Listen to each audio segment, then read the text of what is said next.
Hello and welcome to Analog. We know we have been silent for a long time. We went dark for a while, but we're pleased to announce today the official release of Analog Legacy Edition. We know you guys are excited for the return of your favorite icons in the Melee community. That would be me, Rishi. And me, Zane. Legacy Editions. Legacy Editions. Just as good as before, except with no updates anymore. Yeah. Yeah. Just static. The remainder of this episode will actually only be about icons because not much has happened in Smash since our last episode. No, nothing has happened in Smash. Yeah. I think it was just Shine, Mainstage, Smash Camp, and Big House. And the Rishi's Jungle Jam Invitational at Shine and Big House. And Thunder Smash. Sorry, and Thunder Smash. Yeah. Yep, so not much. All it's going to be about is the Icons Legacy Edition, which legitimately, that's great. Happy that people can play the game again. Kind of a crazy story. Yes, it is cool. Yeah. It is cool that and it seems like there's a lot of goodwill on the team. People are really happy that it's getting put back together. I saw Pixel tweeting about it. So I'm really happy for that. I know Coney's excited for the return of Xana. Maybe Crush will come back now. Maybe Crush will come back. He was a Xana main. Yeah, was he? Yeah. I actually didn't know that. Yeah, because Crush Xanax. Huh. Crush is Xanax main. That's what it was. I don't know. Great, good for them. More games for people to play that they like. I'm very down with that. Speaking of games that people like, Project M is getting a prequel. Yes, Project L. Project L. From an unlikely source. Riot Games decided to create a prequel to Project M. I was talking to Hax yesterday. I was like, so are you down to No Life, the Riot fighting game with me?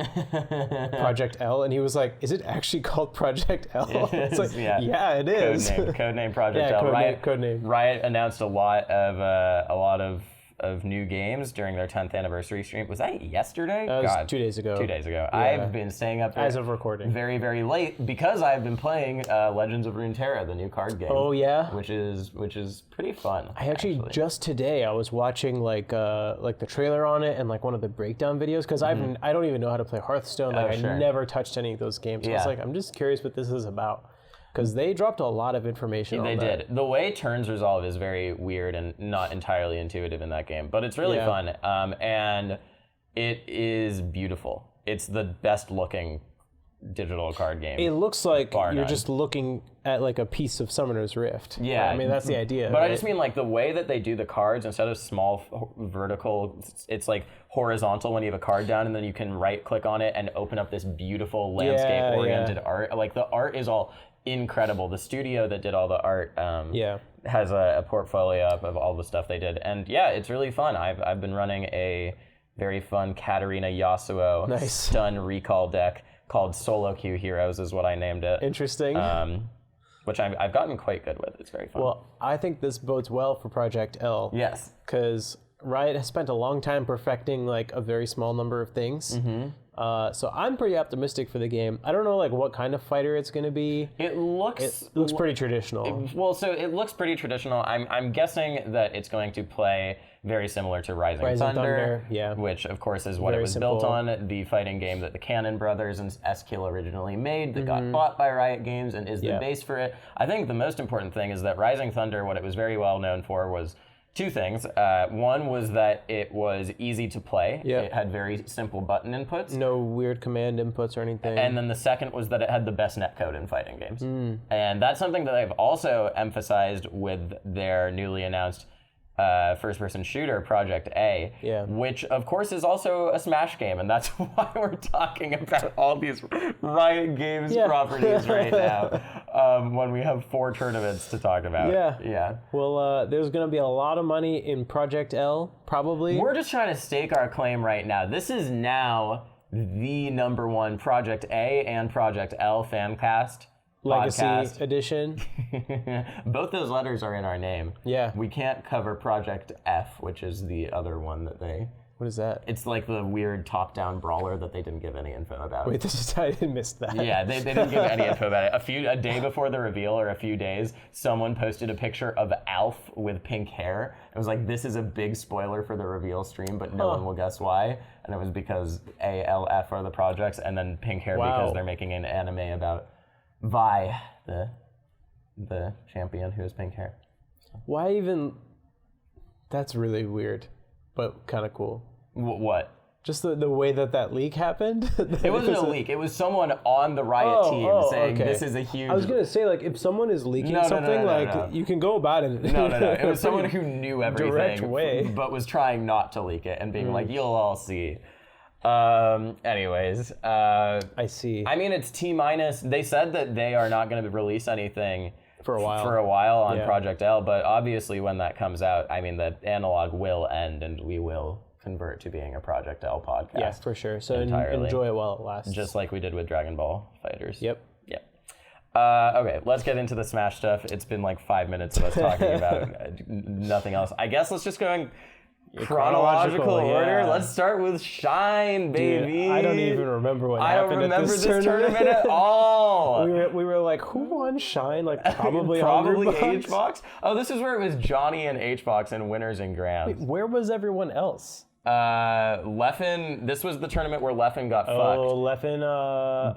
Yeah. By Cody and Moky. Now I remember. Cody and Moky both beat him, right? This was, because Leffen and I actually had the same schedule on Saturday. Yeah. So this tournament was no singles on Friday, singles only Saturday and Sunday. Mm-hmm. So if I'd made Top 64 Ultimate, he and I would have had the same schedule, which was 10 a.m. to 10 p.m. Right, which is rough. I didn't make that, so I had a 2-hour break, which he did not have. Honestly, I think it's fine that we don't remember this tournament because it was not much happened. Chudat made a run, which was cool. He played Fox. You know, I played a few friendlies with Chu that weekend, and he's improved. I mean, I could tell. Whatever, dude. Yeah. Who cares about Chu's skill level? Zane was at a wedding, and Mango had some other thing that he had to do. But history was made at this tournament. We talked about it on our last episode. We talked about how Llod is just a ridiculous player. Yeah. And he proved it again. Taking the first ever game off of Hungrybox with Peach. Yes. No one has done that, period. Yes. Including Armada. Yeah, he didn't have an incredible bracket run after that. But he did beat PPU. Yes. In a way that PPU was not happy with. How did he beat him? He beat him with multiple Stitch faces. Oh. Do you not remember PPU's string of tweets for the next week? Yeah, that's right. It was rough, man. It was rough to watch. Yeah. Because PPU usually is like a very positive mentality. Yeah, but yeah.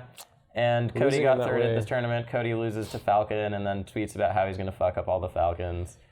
This is where he got monstered by Johnny.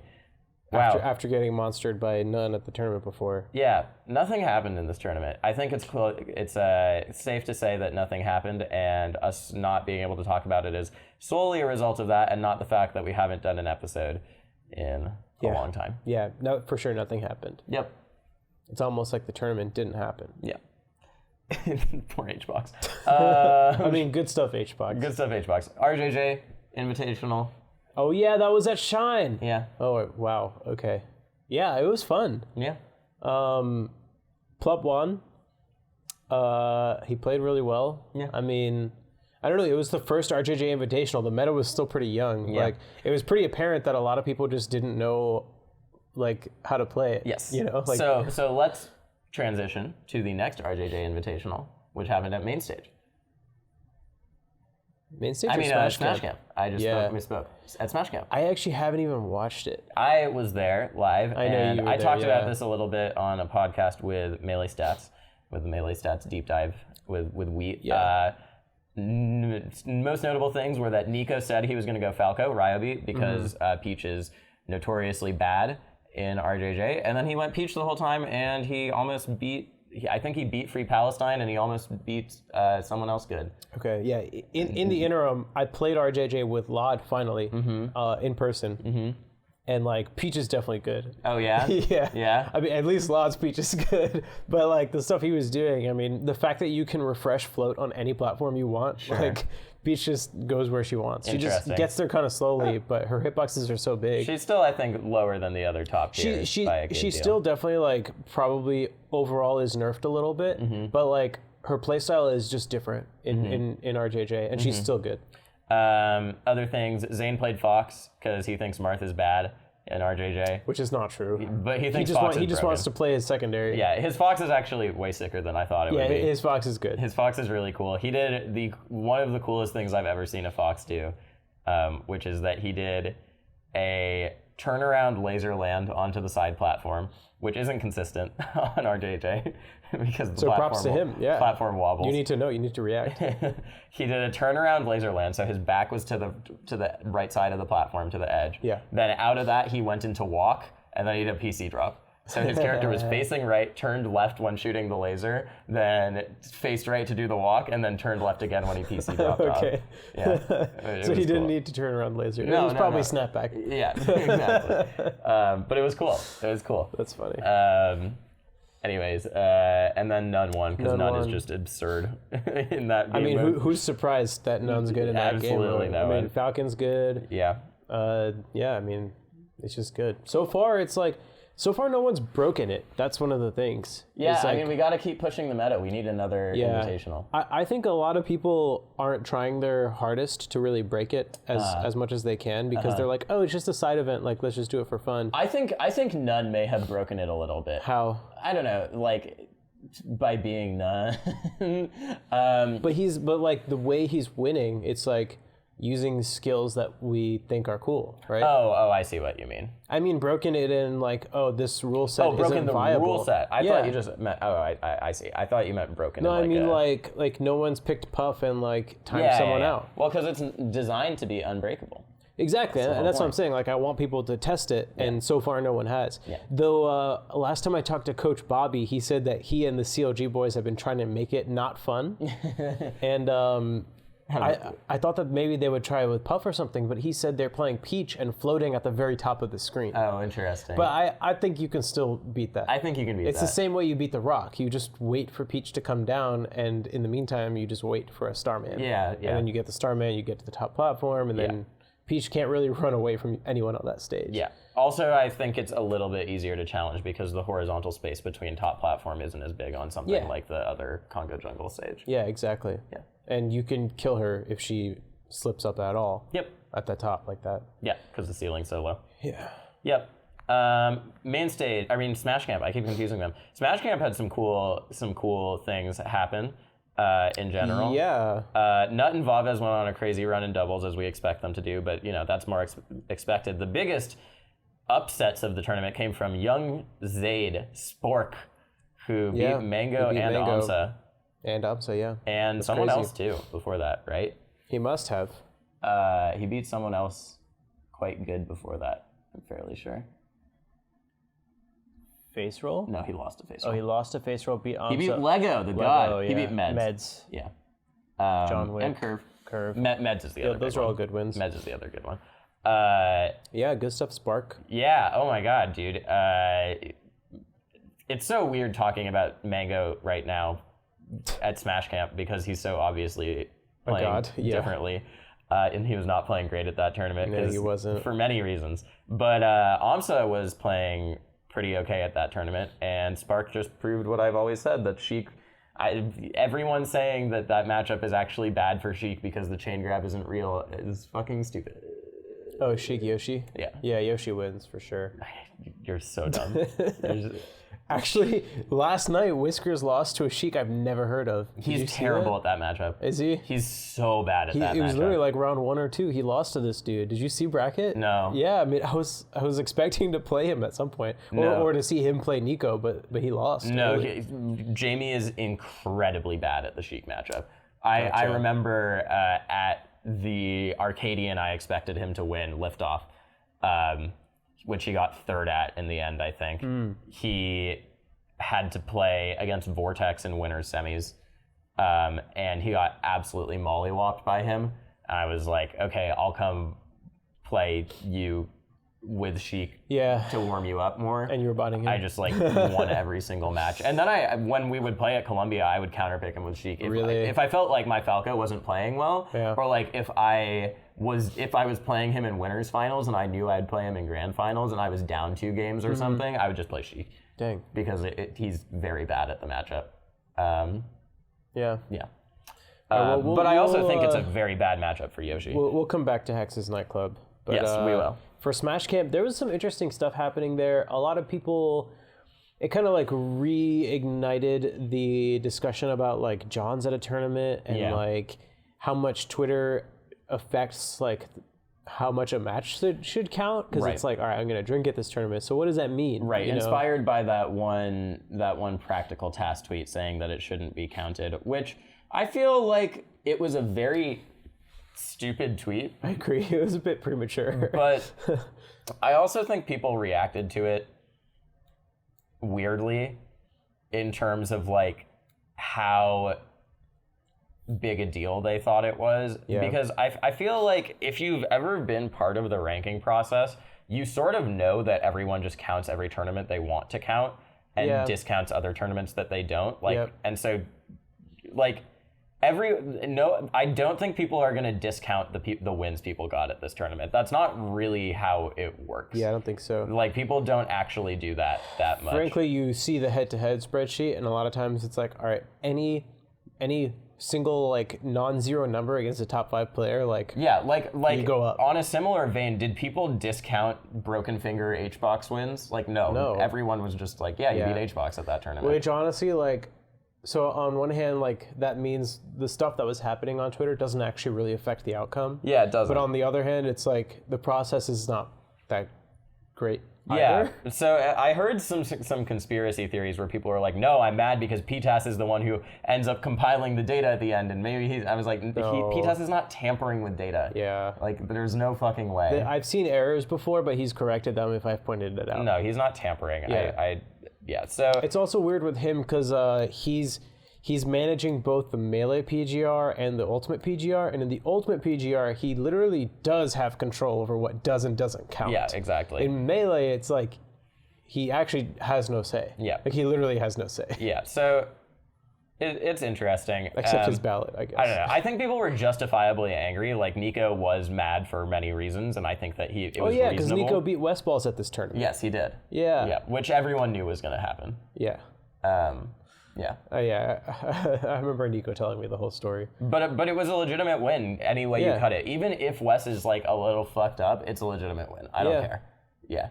Part of playing a tournament is preparing for a tournament. I completely agree. So I feel like I've wavered a bit on this, but ultimately where I come down is like how good you are in tournament is like what your results say. It's like, it's not like we can only count someone's wins or losses if they're playing at an 8 or above out of 10. Right. It's like you look at your results and that's how good you are. So I actually had a really long discussion with Hugo at Smash Camp. Jackzilla and I were talking to Hugo because Hugo was complaining. Hugo was saying the uber mega fallacy of if you don't go to tournaments, you're more likely to have a high ranking, which is not true, I don't think.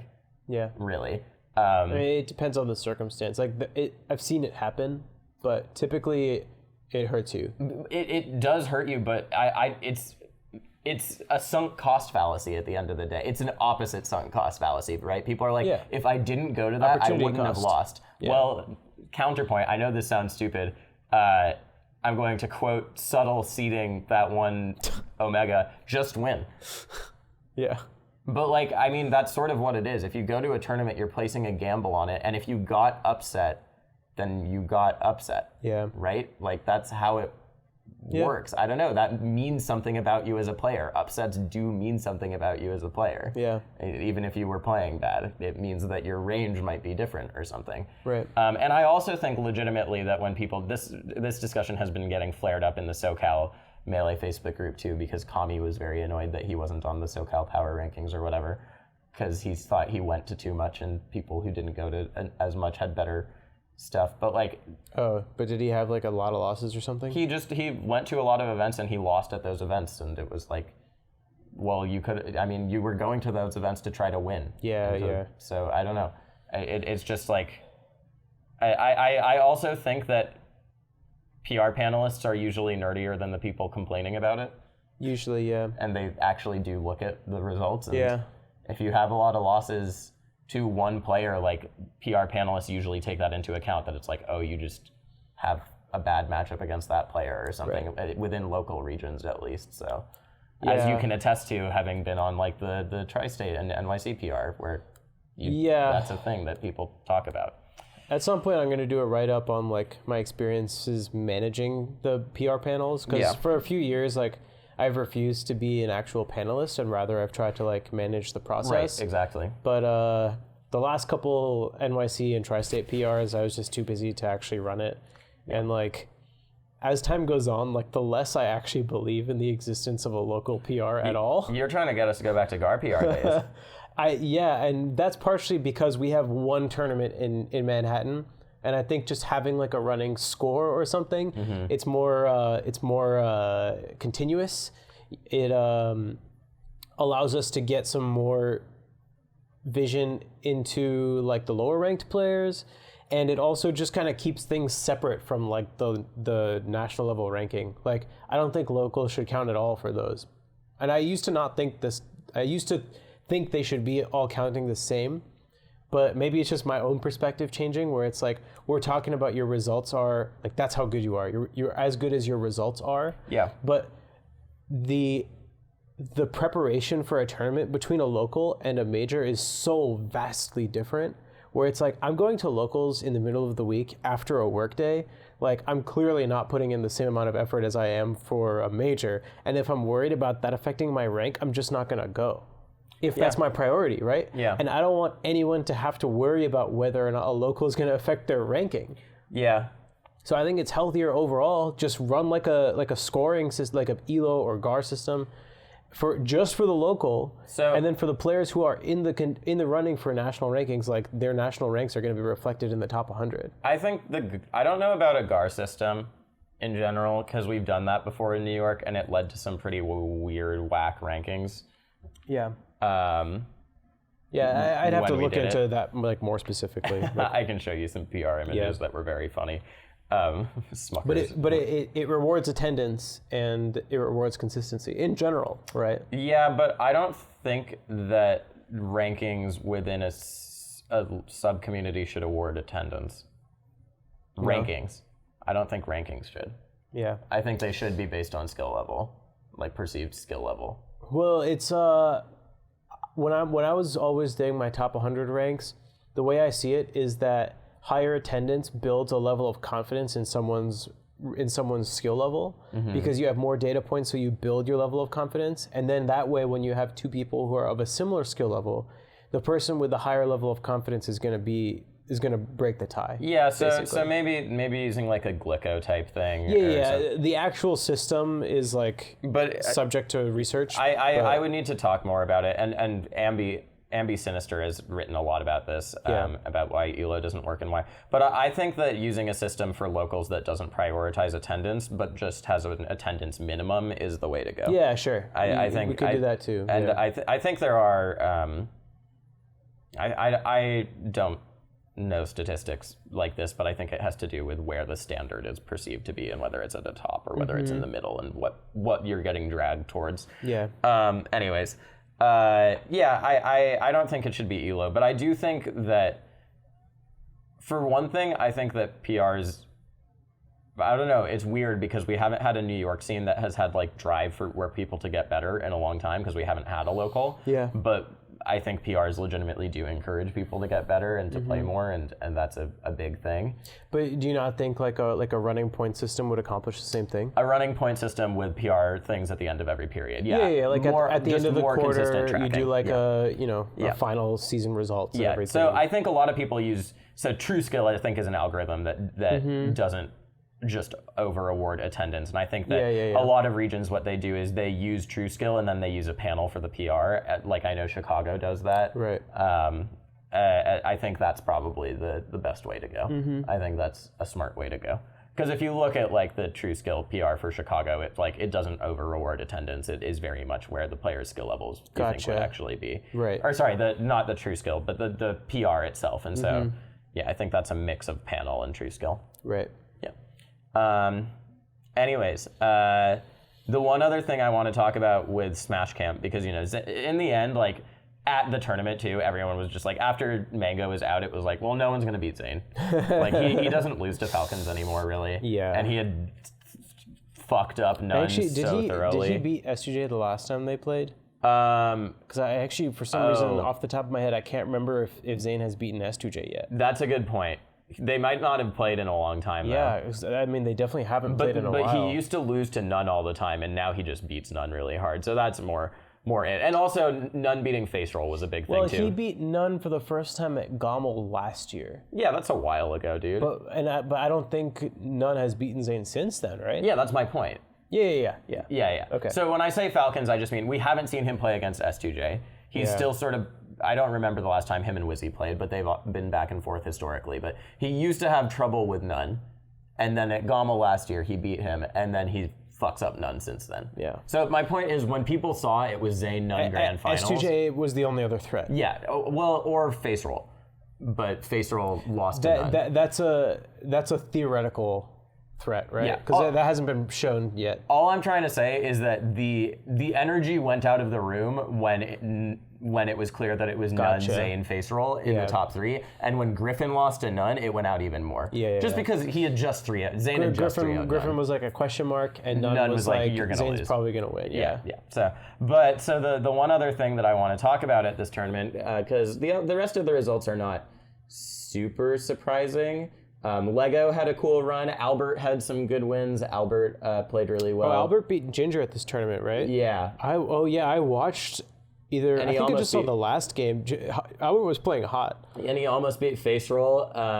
Aura had a good run with Curves and Hugo. Was wobbling legal at this tournament? Yes. Okay. Yes, it was. Meds over Army, that's good. Yeah, that was really, really, really close. John Wick over Fat Goku. Really close too. Azel over everyone R2D was cheering for John Wick.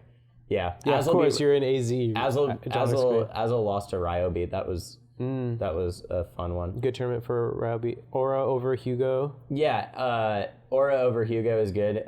Aura now is quite good against Hugo. The joke within Pacific Northwest is that Aura beats all of the top 100 players that Fat Goku cannot beat because he can't beat Hugo. Yeah. Hugo's he's had trouble with Peach for a little while now. Yes, he has. So Axe was Young Link at this tournament, right? Yeah, and he didn't do super well. He beat Zio, which I was cheering for Zio, and then he got messed up by Shythid. And he lost to Arsenals. So shout outs to Lego, who got 9th at this tournament, I think. Had sort of a free bracket for it. But it actually went backwards in difficulty. If you look at his top 48 bracket, he beat Panos, which is a good win, and then he beat Arsenals, which is like, okay, that's fine. But the thing before this is that he beat Aura to make top 48. He sort of destroyed Aura to make top 48. And Shythed beat Ty?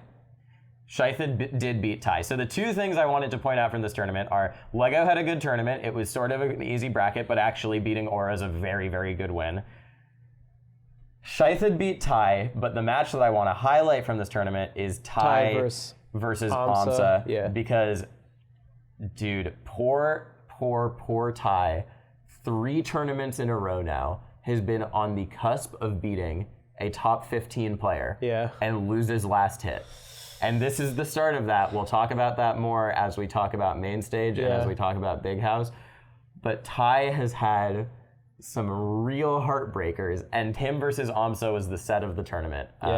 The VODs are up somewhere, the Slippy VODs, and Axe recorded it. Crazy that it was a best of 3. Yeah. And for those of you guys who don't know, it was literally last hit. They both came back at over 150% 3 times each. That's nuts. Yeah. It's a crazy FT matchup. game 3. It was crazy. Yeah. Last thing on this tournament, I was talking to Zane about it like a day or two afterward. And I was like, man, you looked like not that great. Like you were looking pretty tired. Because you see on the player cam, like everyone's having a good time and Zane's just like head down, just kind of like, yeah. And he was like, yeah, I think I played like a C.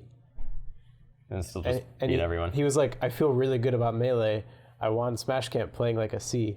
But his response to me saying he looked really tired was man, I hate camping. Yeah, it's a little rough. He was like, none snores. I didn't really see Zane out and about partying either. I don't think he was. I think he just grinded Melee the entire time. So, you know, it's one way to do it. So as a transition, this tournament, there was a lot of talk about Johns, people drinking. Zain doesn't like camping, but he didn't make that public. Zain literally scratched his cornea like a couple months ago, so he's been in pain for a while. Have you seen anything about it on Twitter before tournaments? No. I mean, even so this is a good transition point just to end. Smash Camp was fucking sick. I love Smash Camp. It was a cool tournament to watch. So fucking fun. Wish the stream would have been up more. I really want to go next year. It looks so fun. We'll go. It's just hard to get to, but I'll make time. But this is a good transition point. I talked to Zain about that at Mainstage in a long interview that I did with him. Not about the cornea thing, but about his mentality in general. Mm-hmm. And, he also was having hand troubles a few months ago. No, we talked about that too. He took a solid 2-week break off Melee. And only time he's ever taken a break off Melee. Yeah, in the last 5 years. Yeah. And he didn't complain about that on Twitter either. No, he didn't. Not that people can complain about hand things, and about a scratched cornea. But it is noticeable, how ironclad Zane's mentality is. I think I was talking to him about this at Smash Camp, and I brought this up more candidly than I would in other interviews because I'm very intrigued by it. But I think he has the best mentality of any top 10 player at this point. I think it's not just his mentality in tournament. I think it's also just that he's a really good sport. Yeah, but I think that's part of it. It definitely can be. I think that he has a very healthy. I think he has probably one of the healthiest relationships with competition and with the game. For sure. It's not just mentality of winning. It's the emotional baggage that he receives from playing the game is not very high. I mean, just look at how many times he's lost to Hbox this year in the same way. Yeah. Game 5 with a lead, last stock. Yeah, and he loses every set this year. And what he said to me is that what he does after he loses is he goes back and he watches the set immediately. Oh, yeah. Not to analyze it, just to get it out of the way. Rip off the Band-Aid. Yeah, exactly. Yeah, I'm pretty sure I mentioned this on the podcast that at Summit last year. We all remember how he lost, right? With and then you found him watching it immediately. No, it was on the shuttle back to the airport. Right, he was watching it on repeat. Yeah. The last stock he you kept watching tweeted about it. Yeah. Yeah. I was like, what do you, I didn't watch myself lose. I watched myself lose to Armada the week after, and I don't think I looked at it again for 6 months. Yeah. For him to immediately go back and start watching his losses like that every time. But I mean, that's how you recover. Then a day or two later, you can start analyzing again. Thinking about when you almost beat Armada is so funny to me.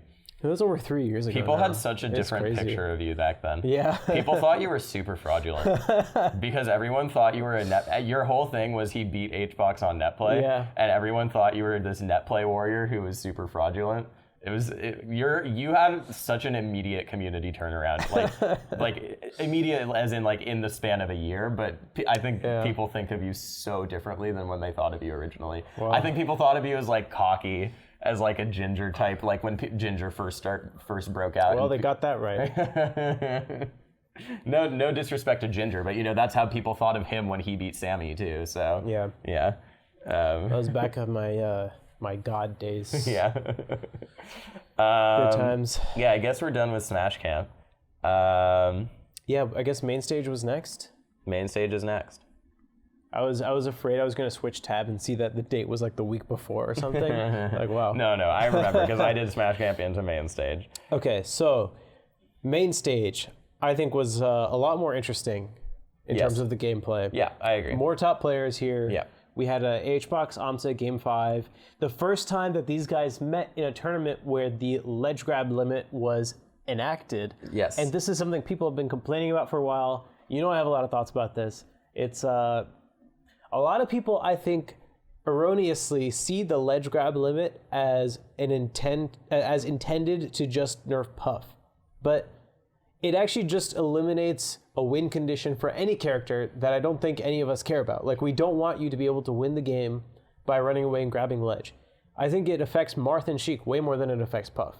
Because I think Puff can win by stalling out without grabbing the ledge. Yeah, so that's what's very obvious in this. I mean, I have a lot of thoughts. Ledge. I have a lot of thoughts on this because I think timeouts are often sick in terms of the viewer experience. Yeah. I'm not saying they're not. This matchup specifically is one where they most frequently, I don't know, they could easily not be sick too in this matchup. It just happens to be that Amsa and Hbox go to last stock every fucking time they play on Dreamland.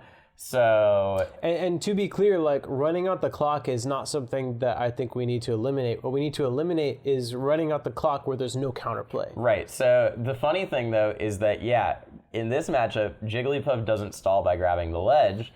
Jigglypuff stalls by going in the air, and the easiest way for Yoshi to fight back is throwing eggs. And it's not just because, this is the thing that makes it so interesting, it's not because it makes Yoshi defensively safer on the ledge. Yeah. It's because it bolsters Yoshi's offense because you can throw eggs faster. Yeah, your eggs per minute increase on the ledge. That's why you go to the ledge. But every egg is a ledge grab. Yeah, exactly. So if you throw 60 eggs, that's 60 ledge grabs. Yeah, exactly. And if the time runs out, you lose. Yeah. So people were really worried about that. And like, in my opinion, that's a nerf that Yoshi just has to hold. Yeah. I think he just has to hold it. That sucks though. That but means Yoshi just loses timeouts to Puff though. It didn't matter that much. Like Amsa still brought it that close. Yeah. And I think the only stage where it actually really hurt him was Dreamland. Yeah. Because Dreamland's on the one where it matters. Dreamland, there were like, 15 to 30 seconds where no one was hit by the other person because Hbox was running away. Like, and I'll say, I think Hbox for sure gets like a worse rap than he does for running away because usually he's pretty aggressive. But man, you were camping. You were running away for sure. in this set. Like, he would acknowledge that for sure. Yeah. And so it hurt him there. But the other thing is that Amsa lost one of those matches on his counter pick. Yeah. So I don't think you can make the argument that it just doesn't work, right? Like Amsa could have won that set if he won on his counter pick. Yeah, for sure. Because the fact that he lost on Dreamland, which should be like a pretty difficult win for Yoshi. Mm-hmm. Like fine, that's one match, right? Yeah. But you still lose two others. You lose on a neutral, you lose on your counter pick. Yeah. So I don't know. It was a good set though. It was a good set. They always have crazy sets. They've gone to Game 5 every time they played. It's crazy. Since the first time they went to Game 5. Which was like a year and a half Summit ago. 6. I think Summit 6. They've gone to Game 5 every single time since then. Amsa got some sick egg snipes. Like he got like egg snipe into deep egg on game 1. Egg snipe into up air, dude. Yeah. It's super sick.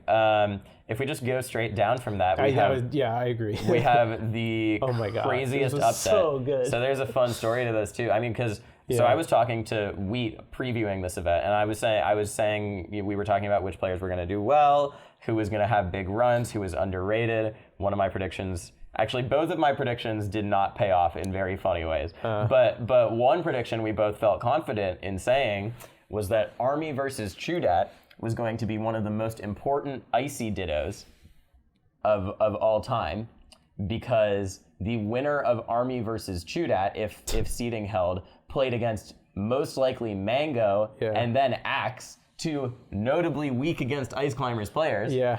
And that if you beat both of them, you get to semis. Winner semis. So that prediction held true with Army beating Mango. Who is the harder one to beat, I think. So tragic, dude. Yeah, reverse 3-0. Yeah, you hate Who I think is the harder one to beat of the two, classically. He's hot and cold against Ice Climbers. Axe is just bad against Ice Climbers, traditionally. Yeah, that's true. They both have equally terrible lows. But Axe is more consistently at the low. Yeah. And then Axe just fucked him up. Oh my god, dude, he played so well. He destroyed him. Yeah. In the same matchup too. So if you guys forget from last episode or 2 episodes ago when we talked about SmashCon, Axe lost to Pudgy Panda. Yeah. Who is now top 5 in New Jersey. Yes. I guess because he beat Axe. Yep. I'm sure he's done other stuff, but but Mango losing a reverse 3-0 to Army with Falco, and then Axe coming in with like such a clean game plan. Didn't miss his L cancels. Let's also not forget that Mango 4-stocked Army. Yeah. Right? That did happen on FD, right? Didn't that happen? Something like that. Yeah. And our Army is styling now too. Have you seen at the ledge he's going for the handoff into forward air? Okay, so yes, I have seen it. He was on the reads and he was showing people that. Yeah. So actually, I played Army. Mm-hmm. And I almost beat him. Yeah. So I almost prevented this from happening. Although honestly, what would have happened is I just would have lost to Chudat, or someone else would have beat me in winners pools, and then Chu would have just had a free road. But But so game 1 was close, but he wasn't wobbling me until the end, because at the end I started making a comeback, and then he was trying to style on me. Yeah. And then I was making a comeback, and so he started wobbling me. Game 2, he started wobbling me from the very start. And I was ahead for most of the game, and then he got 2 wobbles, and he was ahead. And then I mashed out of a wobble on last stock, but he got me to really, really high percent. Yeah. And then what happened was I was running away. I was playing the platform game, and he got an up air on me. And I knew when he got the up air, because I'm at 180% at this point, I knew he was going to belay. I knew without a doubt in my mind that he was going to belay. At 180? There's no way. And if I had not, that would totally kill. It would kill, but there's no way it would hit. You have to YOLO it because there's no combo. Your percent's too high. Yeah, for sure. But so if the Falco DIs it wrong, then because of the trajectory, it can catch the jump to get out. Is the thing. So if you don't DI away, it'll hit them. So I had to DI away there. And I did. And then I did a 90% combo to Nana, and then I won the game. And then let's go. And then game 3, I should have asked to take a minute, or just been like, hey, I need a second, because I was shaking really hard. If that ever happens to you, tip for you and for anyone listening, put your controller down. Yeah, exactly. Because they're not going to start it if your controller's not in your hand. Someone has actually done that to me, where I'm like, my hands are not on my controller. Yeah. We need to restart this game. But that was my own fault for not taking a second. And it wasn't a bad shaking. I wasn't in I'm gonna beat a top player nervous mode. I was just like, this is a really close match nervous mode. And so I was happy with my mentality throughout it, but I was still nervous just because I was very confident I could win. Yeah. When after game 1 went the way it did. And then in game 2, I was like, I'm gonna win this. I am going to win this. And I did. And it wasn't like, oh my God, I'm on the verge of beating a top player. It was just like, wow, that was a crazy comeback I had to make. That's how you want to feel. You never want to you don't never want to put your opponent on a pedestal. Yeah, exactly. You know? So then what I should have done is just taken a moment to calm down. But I think I got tricked because I was like, oh, I'm playing well. Yeah. And so then I just played really sloppy, and it still went to last stock, but Yeah. Anyways, hey man, that's often a story that a lot of people who eventually come up have. Yeah. And that's just your first step. Yeah. Because now you have that experience under your belt. Well, and the real thing to cap it off and make it a true first step is that I immediately lost to Guluhind after in losers. Actually, I beat someone and I lost to Guluhind. But then I found Guluhind for friendlies, and I grinded friendlies with him for a really long time after. Who is he? He's a ranked Samus player from San Diego. He's a San Diego Samus player. And I grinded friendlies with him for a really long time after, because I liked that matchup, but I haven't played it in a really long time. And by the end, I was beating him every game, which, is friendlies, but I was happy with how I started playing. So good. Yeah, it was good times. Just give me floaties, dude. But crazy upset from Axe. I think Axe just needs to play Falco against Ices now. Yeah, there have been some times where I've told him he should try a Marth because it's a much simpler game plan. Yeah, less room for error. But I mean, he can always play well if he knows what he needs to do, and I am confident he can just do that every time against Ices now. Yeah, I think he should definitely just consistently play Falco. That was unfortunately the end of happy days for Axe at this tournament. I don't want to talk about the other matches. PPU none, Zain Fiction. Those were not as interesting to me. Zain was fucking up Fiction the entire weekend. The most interesting part of they were playing friendlies, and he was repeatedly destroying him. Yeah, the most interesting part of that is Fiction's tweets about it, because he went from Genesis saying that what did he say about his personality? He's I'm starting to understand Zane's personality. Oh, right. And then this tournament he tweeted, I can beat Zane if he messes up everything, and I'm perfect on every punish, and I get really lucky. Let's go. Yeah. But the matches leading into those top 16 matches. Oh, this was PPU tie, wasn't it? Were interesting, because this was. Dude, this tournament was so crazy. Yeah, so we skipped over some important stuff, which was this was part 2 of Ty almost beats a top 15 player and then chokes it, where he went to last hit with Pew Pew in an incredibly close back and forth game 5. I haven't watched it all the way through, but I talked to Pew Pew about it, actually, and I feel like they were both kind of playing sloppy. They were, for sure. But I feel like it started out with PPU playing really sloppy, and then it looked like Ty was just going to win to me.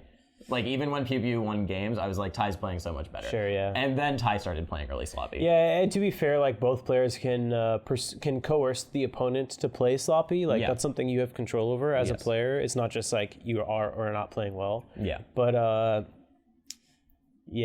that's unfortunately how marth dittos often look. Yeah. But he also looked like he was going to lose to West Balls for the first time in a while. West Balls was playing Falco too, right? Yeah, he played Falco.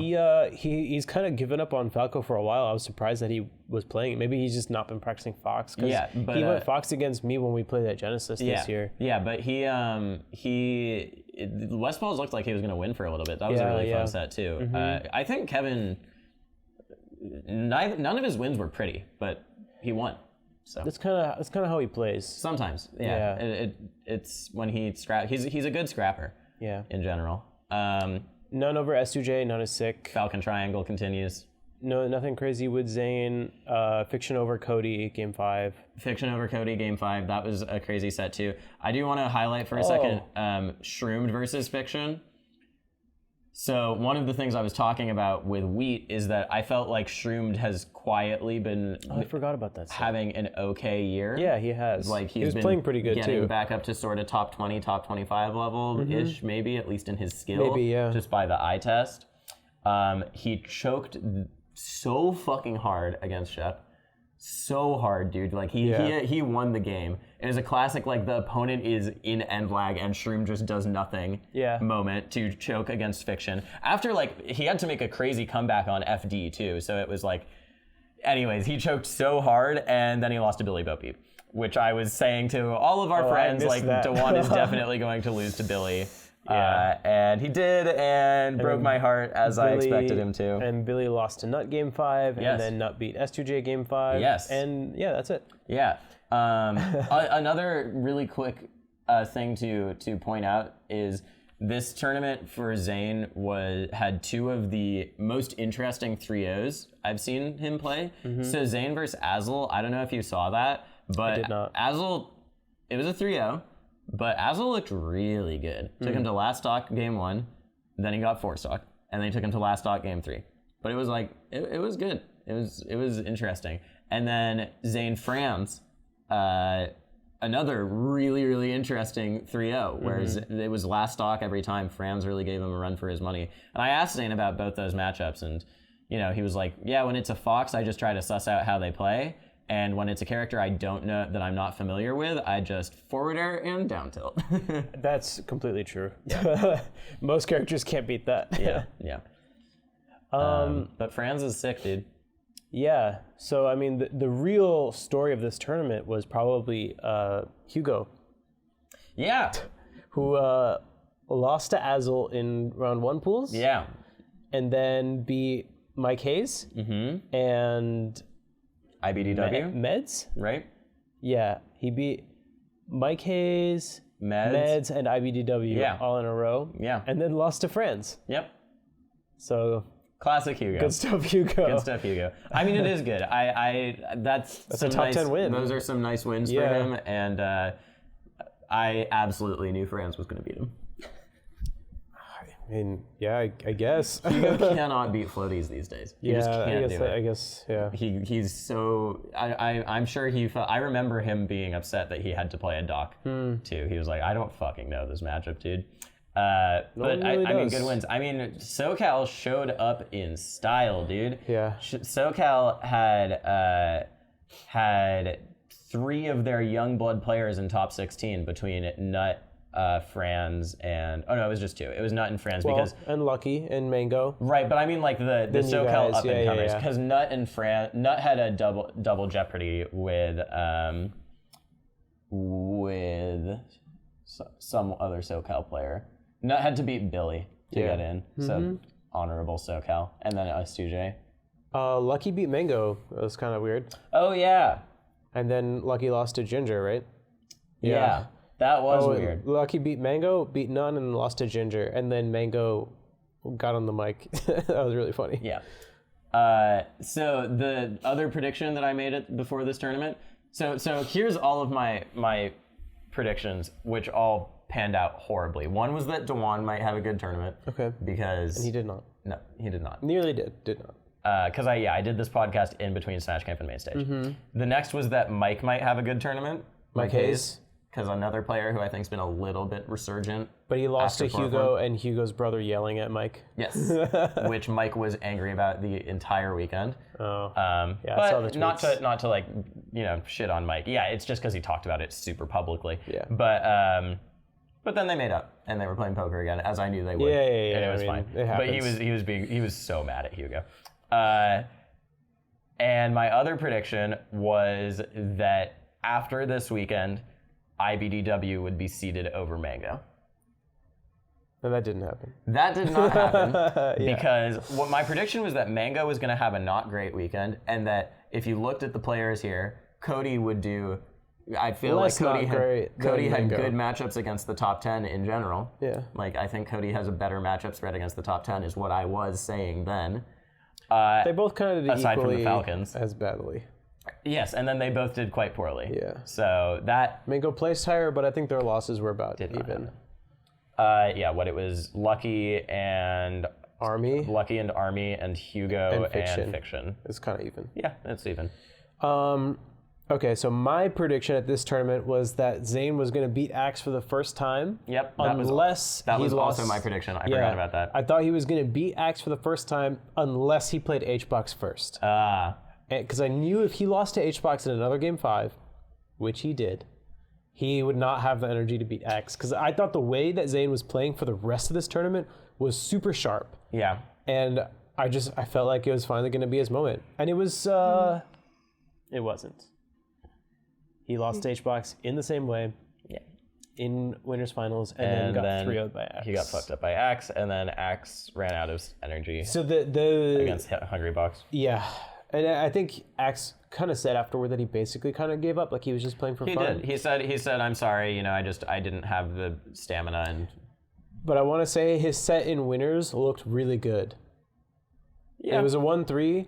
But I felt like he was playing really well. And there were just like a few key things that he was missing. And I literally scrolled back in my Facebook Messenger history with Axe, and I screenshotted something I sent to him in February, and I sent it to him, and I sent it to Junebug too, because I was talking to Junebug about it. I was like, I gave Axe this note several months ago after he lost to Hbox at Genesis, and he forgot about it, and he got hit by the same thing like 20 more times. What was it?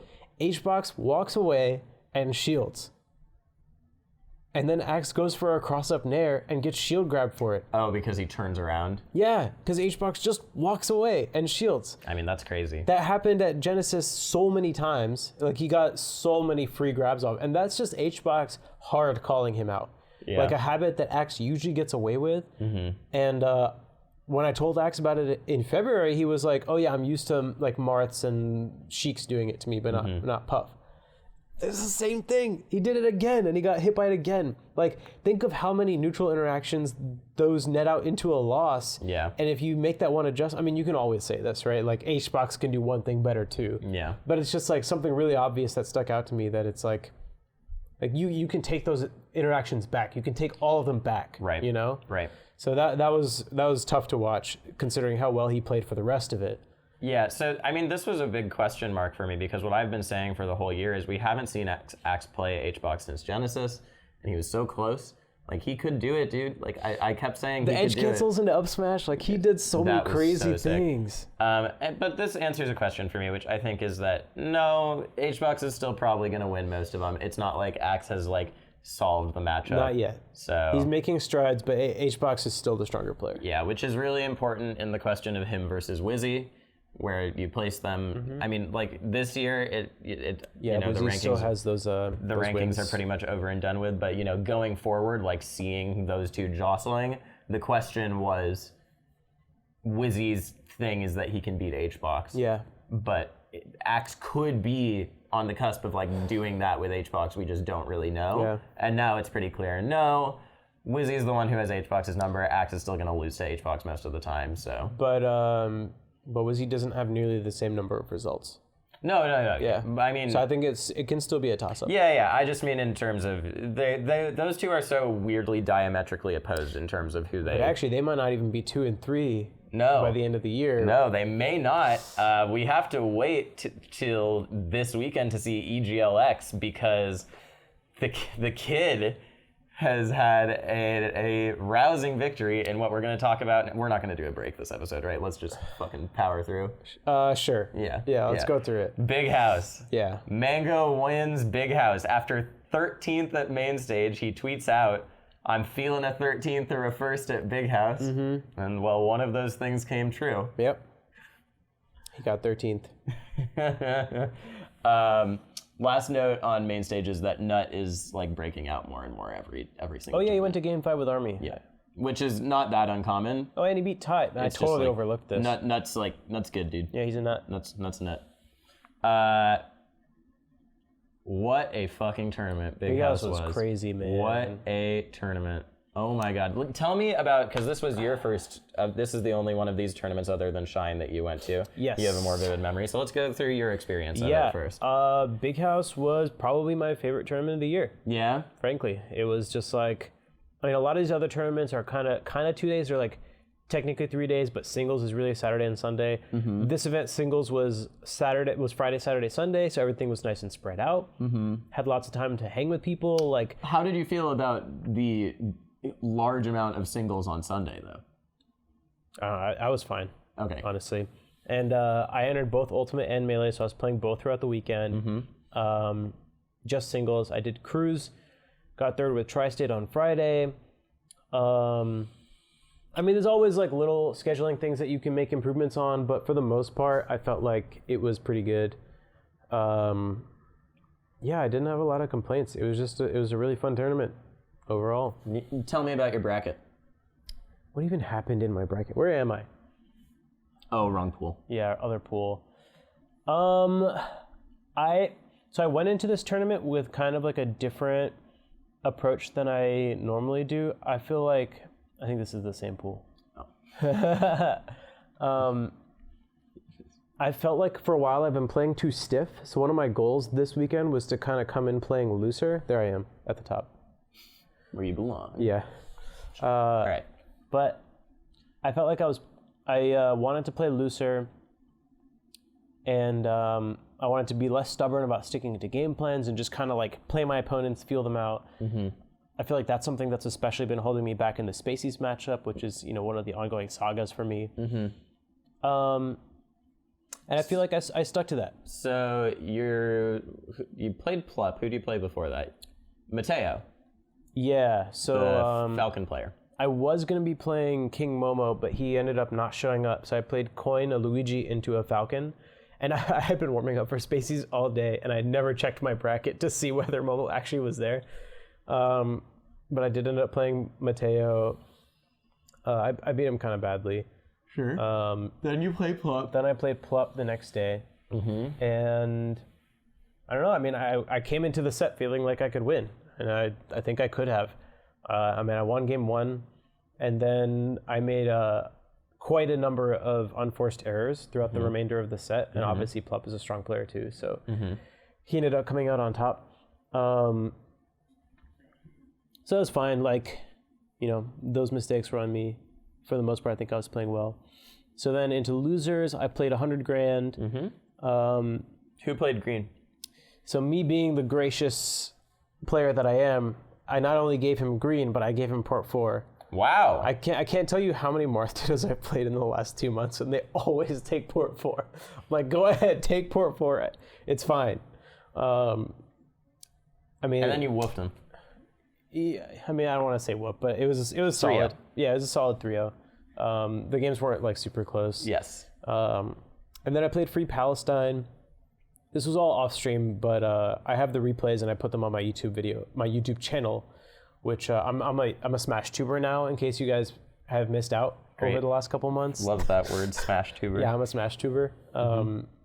So you can check out those VODs there. But against Free Palestine, game 1 was fine. Like, I had the lead the whole time. I went for kind of a risky edge guard on the last stock, and I had like 60%. He had like 130. It didn't play out, and I just died for it. It's really dumb. Like, he just snapped it to ledge and I couldn't up B back. Sure. And then took him to FD, won that game, got taken to Dreamland, lost that game. And then I was like, all right, let's just go back to Battlefield.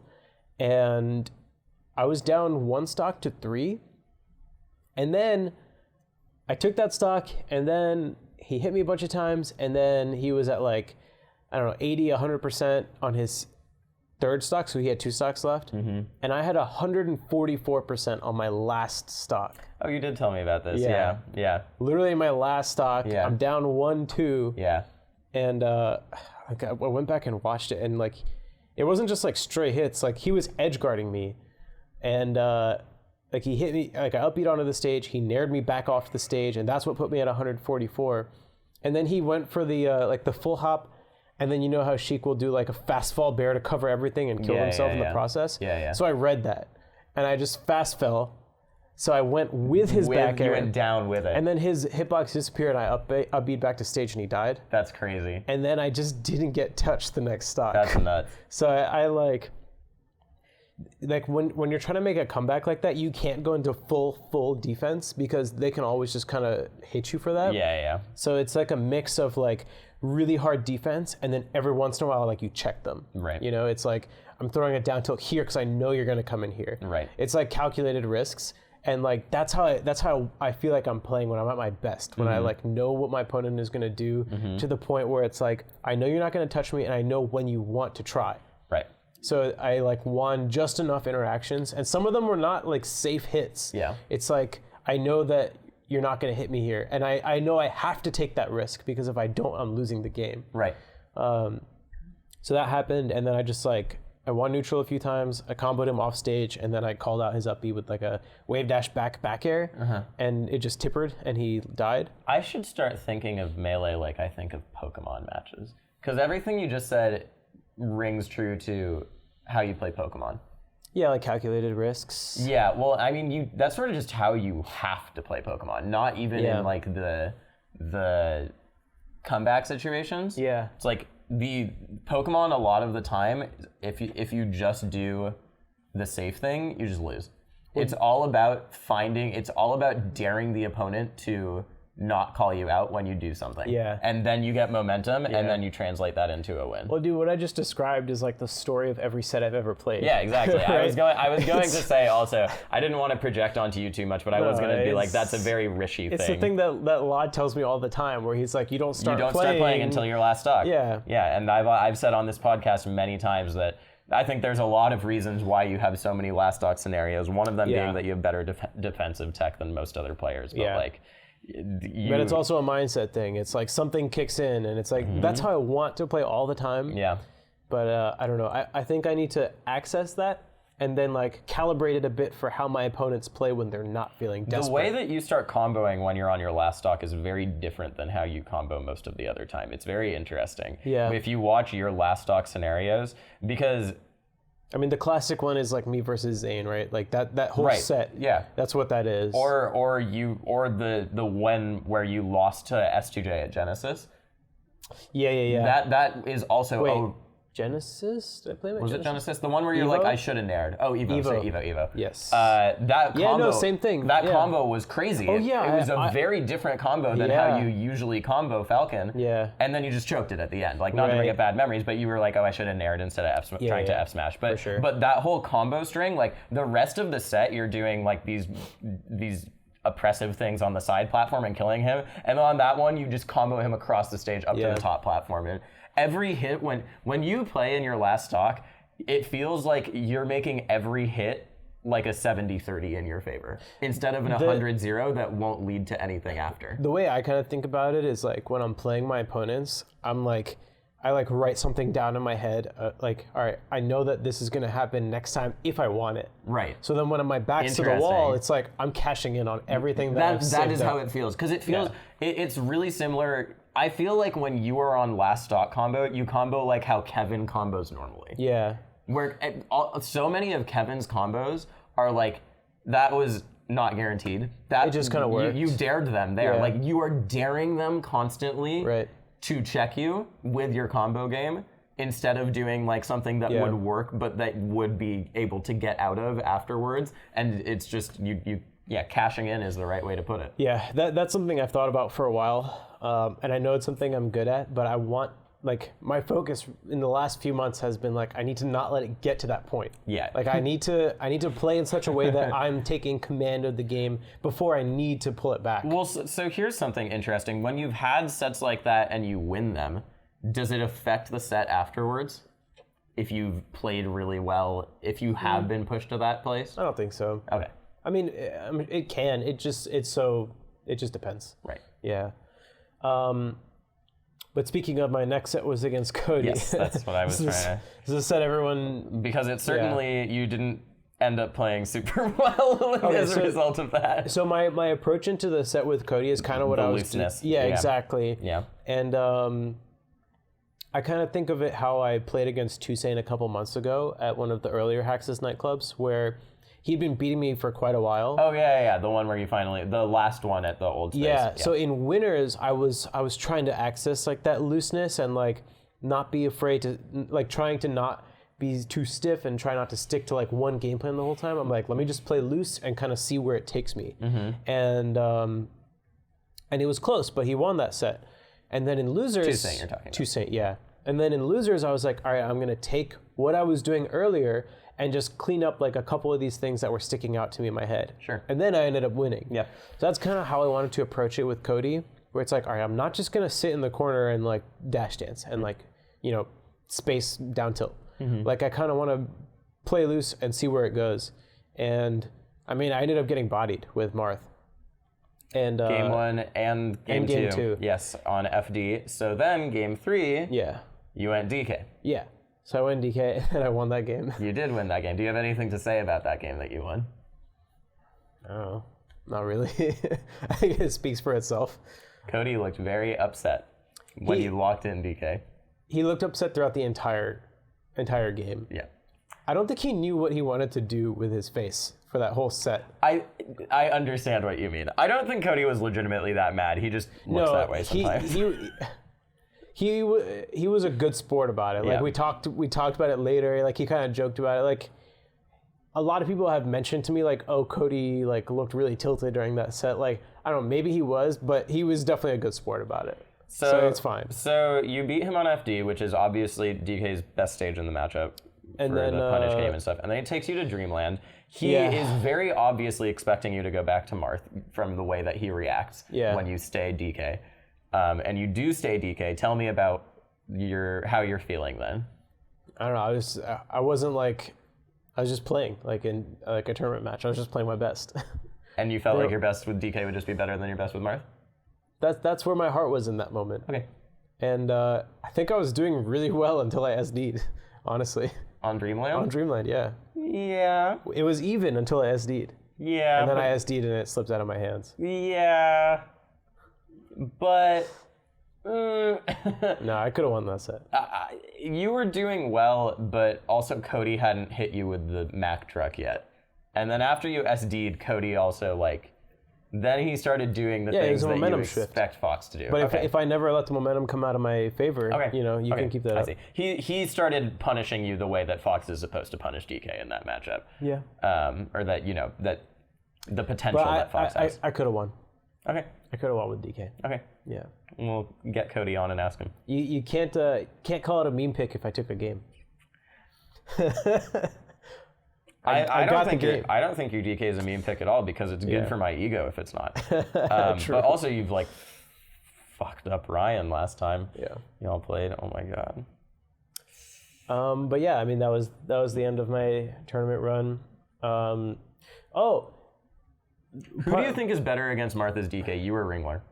We didn't talk about Ringler beating La Luna at Mainstage. Ringler beat La Luna 2-1. And I beat him 3-0. So there we go. There you go. Done. Easy. But I wanted to say, like, even though I got bodied so hard in the Marth Fox, I want to be able to access the mindset that I was in for those games. The looseness. Yeah, and just be better. Like I think that's honestly what it came down to. Like if I were to do any better, I'd be trying really hard at like one specific thing. But I want to just like have more comfort in that matchup.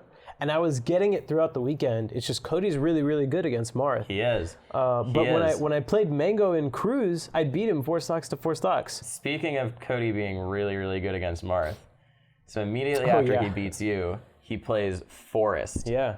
And Forrest... I need to go back and watch that. Fucking destroys him the first 2 games. Yeah. And he's doing... If you've watched Forrest combo videos, this is, of course, the player formerly known as Mr. L's. He has a weird combo route. We were speaking about weird combo routes. No one combos like him. Absolutely no Someone one. tweeted today that he's the nun of Marth. I think it was like Triff or someone. Said he's the nun of Marth. Yeah. I see that, except that he uses a lot of B moves, and none hates B moves.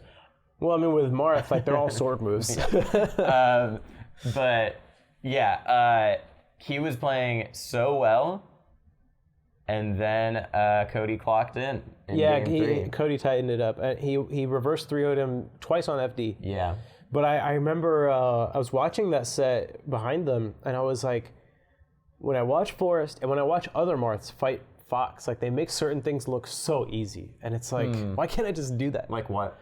Just like the way that they get a neutral opening. Like, I feel like I'm overthinking it, you know? This is my own internal monologue. No, sure. I'm going to go back and study him and some of the other Marths that have been coming up, just because, like, I think I'm still, like, a stronger player than a lot of the Marths who have been coming up.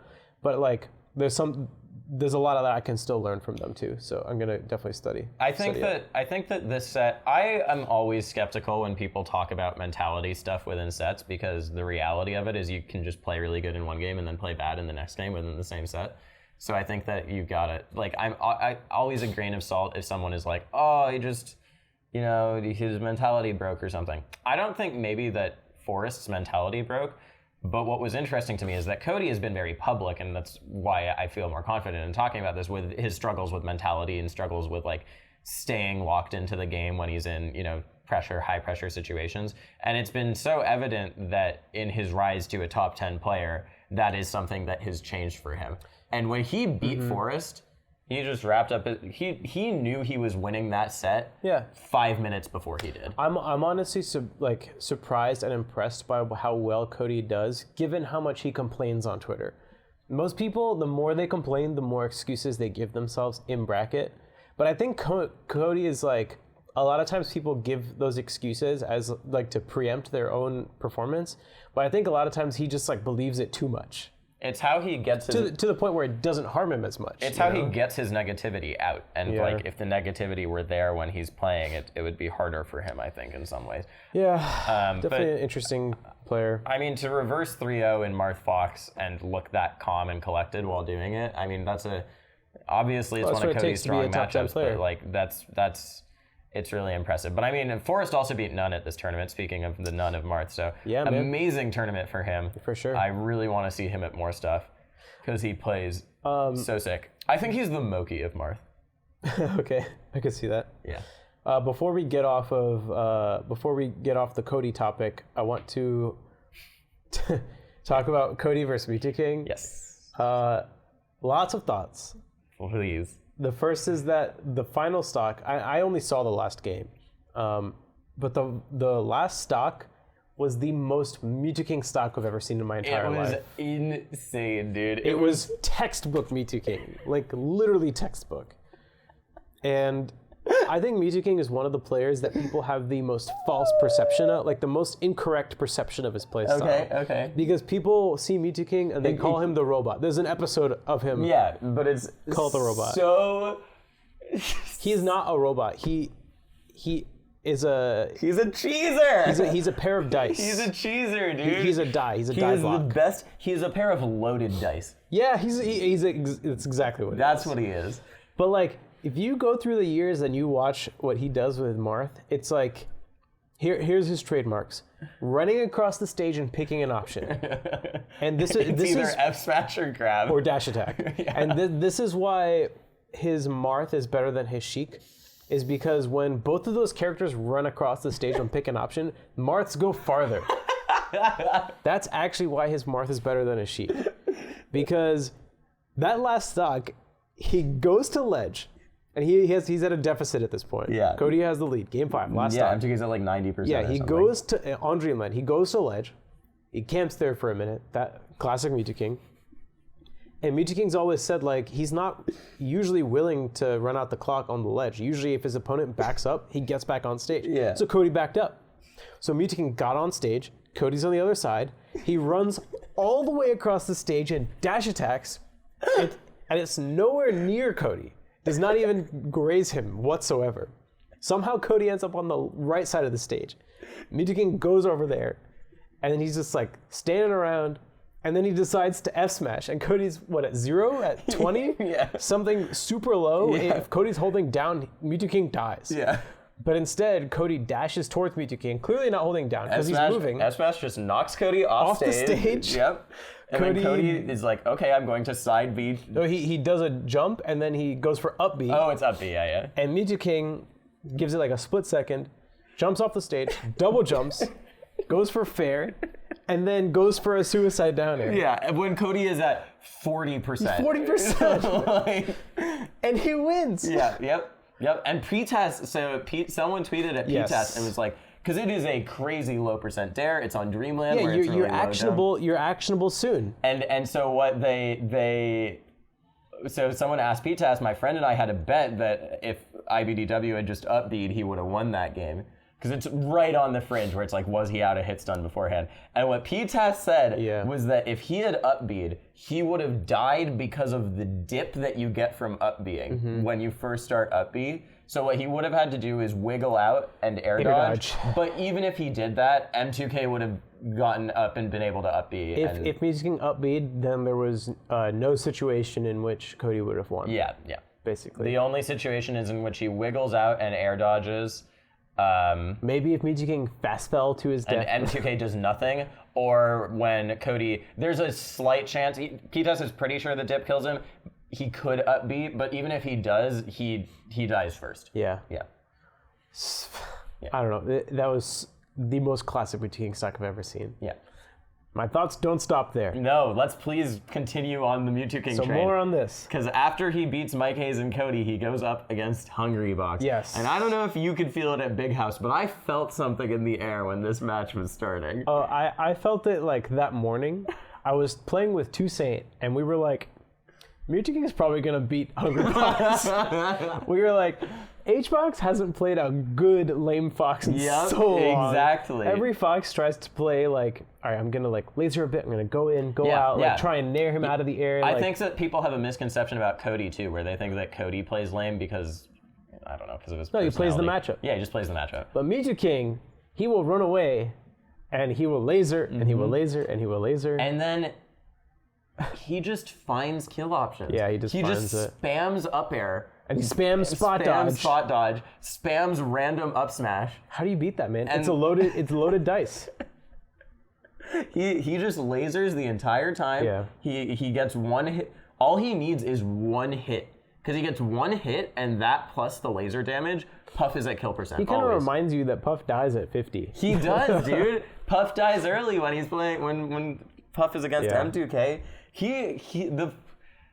The thing that is so defining about me to M2K is that when Puff is at kill percent, he never plays, like very, very rarely plays but now I have them at a higher percent where up throw, up air won't work or where it will. He just goes for kill options. Yeah. Once Puff is at 55, 60%, the only moves M2K does are laser, grab, and up air and up smash. And then once Puff is at 75%, there's no more lasers. It's just grab, up air, and up smash. It's so interesting because I remember talking about this concept like 5 years ago when Smash 4 came out. Yeah. Because I was like, maybe this counterplay where you want to keep your opponents in kill percent without letting them access rage. Because of rage, right. You don't want to get their percent too high. Yeah. Puff gets rage in melee against Fox. Yeah, I mean... Because your combos stop working, and she can always kill you. I mean, so the thing is, the only combo that really stops working is up throw, up air, and like sort of jab something sometimes can stop working at high percent. Well, you also get jab stuff, You get jab bear. You can lose jab up smash, but you get jab bear, jab nair. And the other thing is that bear starts becoming a lot scarier. Yeah. The trade, because below kill percent, if you trade with bear, you lose. But above, if you trade, you win. But having up throw up air is much stronger than any of the others. It depends, though. You know?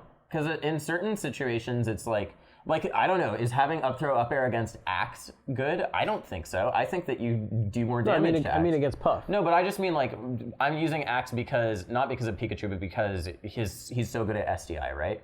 On a day where Hungrybox is hitting his SDI every single time, would you rather have up throw up air, or would you rather have run crouch jab? Well, it's not just having that as the kill option. It's that he has to think twice about shielding or doing any defensive option. Because if he's at a higher percent and he's shielding, it's like, all right, I get the grab. We're resetting neutral, and then I have to play another neutral. It's obviously stage dependent too. Yeah, for sure. It's really, really stage dependent. Like on Stadium, Stadium's is a very vertically small stage, but horizontally big stage. That's probably the most obvious one. Yeah. Stadium and FD. On Dreamland, I think you want damage in general. On Yoshi's, I think you definitely want damage. Yeah, back air. So I think it's on the Fox counter picks that you could consider. I guess that's why they're counter picks.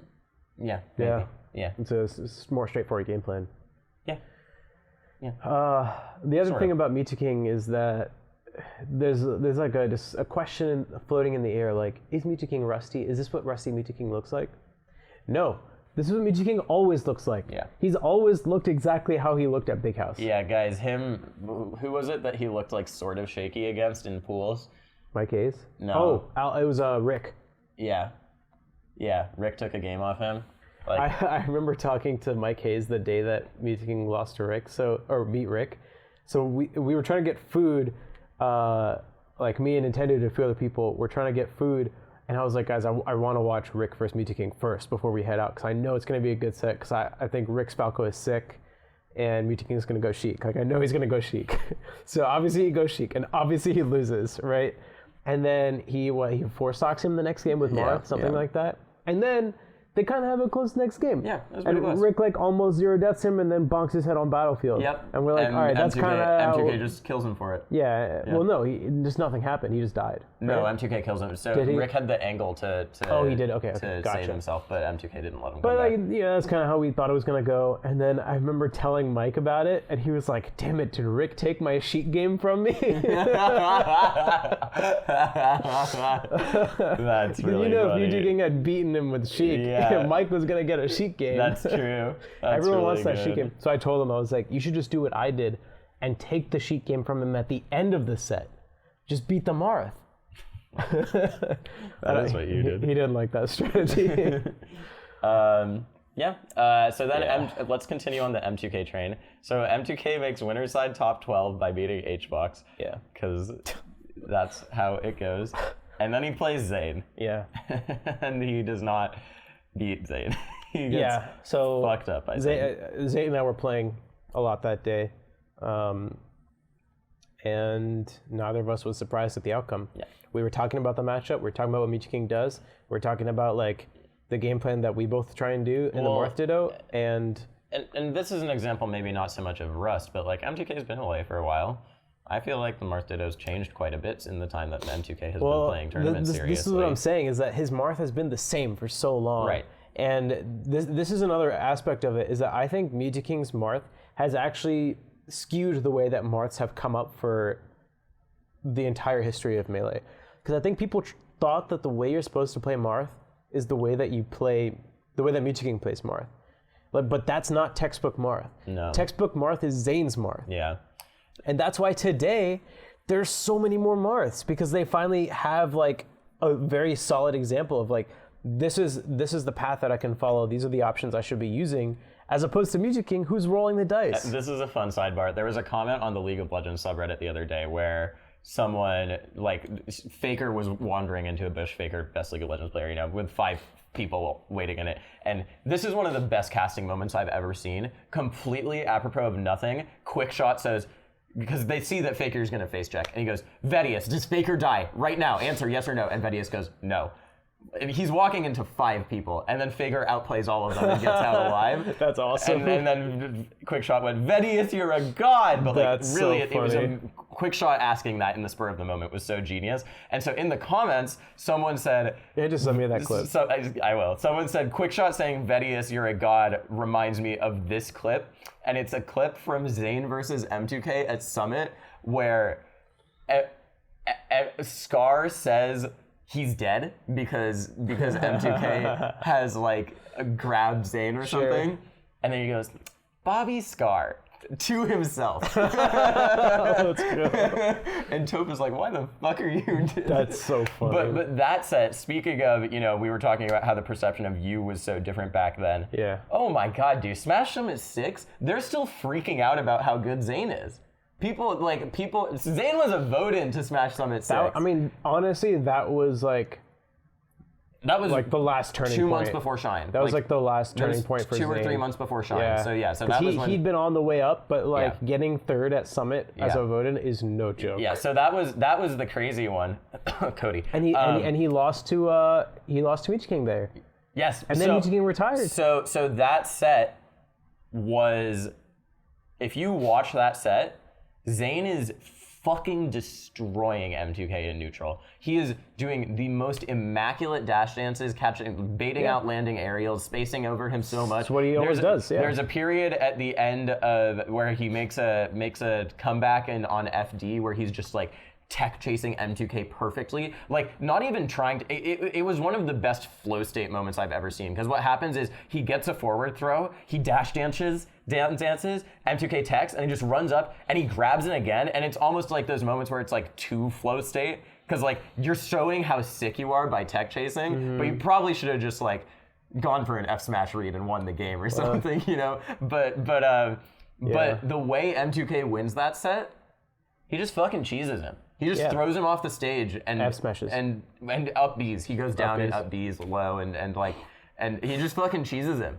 Meech King is calling that the Rishi now. And La Luna was like, I've been doing that longer. And he's like, and I walked out, I was like, oh, you mean you've been doing the Rishi? It's so funny. But now, when Zane is a seasoned veteran with a beard as opposed to a dewy-faced young upstart, he doesn't get cheese, dude. So there you go. That's it. Dude, when me and Zane are playing Marth these days, and for the last year, really, it's like no other Marth come close. You've been saying that for a long time. The way our Marth look now, is like every 10 or 15 seconds, like someone's using counter. So it was. What was really funny was that the Zane versus M2K set. That's what Marth are going to look like next year, by the way. The Summit 6 Zane versus M2K set is literally. It's like if you took you versus Zane at Big House last year, and you took Zane's side of that, where he's playing amazing, and just copy-pasted it into a random M2K set. Because Zane is playing that level of Marth. He's doing crazy techs with back airs and like getting back on stage and doing super optimal stuff. Meech King's the ledge master. He's the ledge master. Yeah. He's so good at the ledge. I mean, this is not to shit on M2K. He's if it ain't broke. When I was preparing for Meech King last year, that was one of the first things I was looking at. It's like, he always gets the F smash. Like, how do I beat it? Yep. Yep. He's so good at getting it. Yep. All right, so let's close out the M2K saga, and then we can talk about this top 12 in proper. The end of the M2K saga is something that literally no one should have been surprised by. Fiction beats M2K. Yeah. Which It didn't feel like the upset it kind of is on paper. Listen, okay. Legitimately, I saw so many people freaking out about this on Twitter. Really? So many people. I think Fiction beating Cody is funny too. Now that's twice. Yes, two tournaments in a row.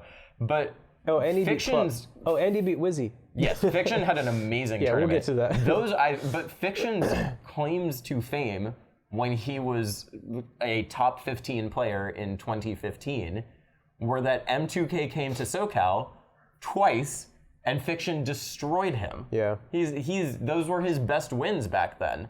Like, he might have had a Mango win too. He did. Yeah, he did. But when he used Marth. Yes, that's right. Yeah, Fiction, Marth back in the day. But like, Fiction has always had M2K's number, and I know it's been a long time. Like, obviously, it's still an upset. It's been a long time. What did I say, dude? Meech King's Marth hasn't changed in 10 years. Yeah, so it's the same Marth. So Fiction beats M2K, dude. Like, what is their lifetime record now? Actually, I don't know. Because how often have they played? Not that often. Does Fiction have a positive record on M2K? He might. I'm gonna look that up. We'll talk about things. Honestly, Fiction might have had a reverse bracket here in terms of difficulty. Yeah, because he went Wizzy, Plup, Cody, M2K. That could almost be reversed. Like Plup is the wild card because it's very unclear how good Plup is right now. And honestly, like Mewtwo King and Cody, they could be similar to in terms of difficulty for him. What like, we're agreeing on is that Wizzy is his actual biggest win. Yeah, for sure. What a world, man. Yeah. What a world. I mean, good stuff. Fiction. You know, he lost to Mango. Did he lose to Mango twice? I think he did. In winners? Who did he lose to in winners? Yeah, he lost to Mango twice. He brought it closer in the second one. Yeah, it was game 3-0 5. in winners. I didn't see that. I saw the top 8 set, obviously. Yeah. I mean, Fiction's an amazing player, man. What do you say? Except against Zane. We've been waiting for him to have this breakout for a while. Like this breakout, you know, top 4 run. The breakout that reminds him that he can do it. Yeah, exactly. You know, so. Okay, look. Okay. They are lifetime. That says that lifetime they're 2-2. I believe that. Yeah, because that's right. Because he beat M2K in 2014. Maybe he lost the tournament or something. Oh, he lost to M2K. He almost beat M2K. Oh, he only beat M2K once? I thought he beat him twice back then. I guess he was still impressive. Anyways, now they're 2-2. Yeah. So. Other news at this tournament. What else happened? I mean, Hbox beat people and losers. Hbox lost to Mewtwo King. Anything outside of like the later matches that we're forgetting? I feel like they played it in SSS and Fiction beat him there. I don't know. Sorry. Anyways, I could just be wrong. Moky. Didn't Morsecode do something? Oh yeah, Morsecode beat Moky. Yeah, Morsecode beat Moky. That's right. Oh, are we looking at? Sorry, I was still distracted. We're looking at like other I was trying to see notable if there was anything outside else of that top I'm forgetting. 12. Oh, Calvar. The real thing beat Lucky. TRT beat Lucky. Yeah, that's right. Yeah. I remember. Like Leffen was looking to warm up with people, and I was playing him, and they're like, "Oh, TRT beat Lucky," so I switched to Falco, and he's like, "Oh, does he play Falco?" Lucky.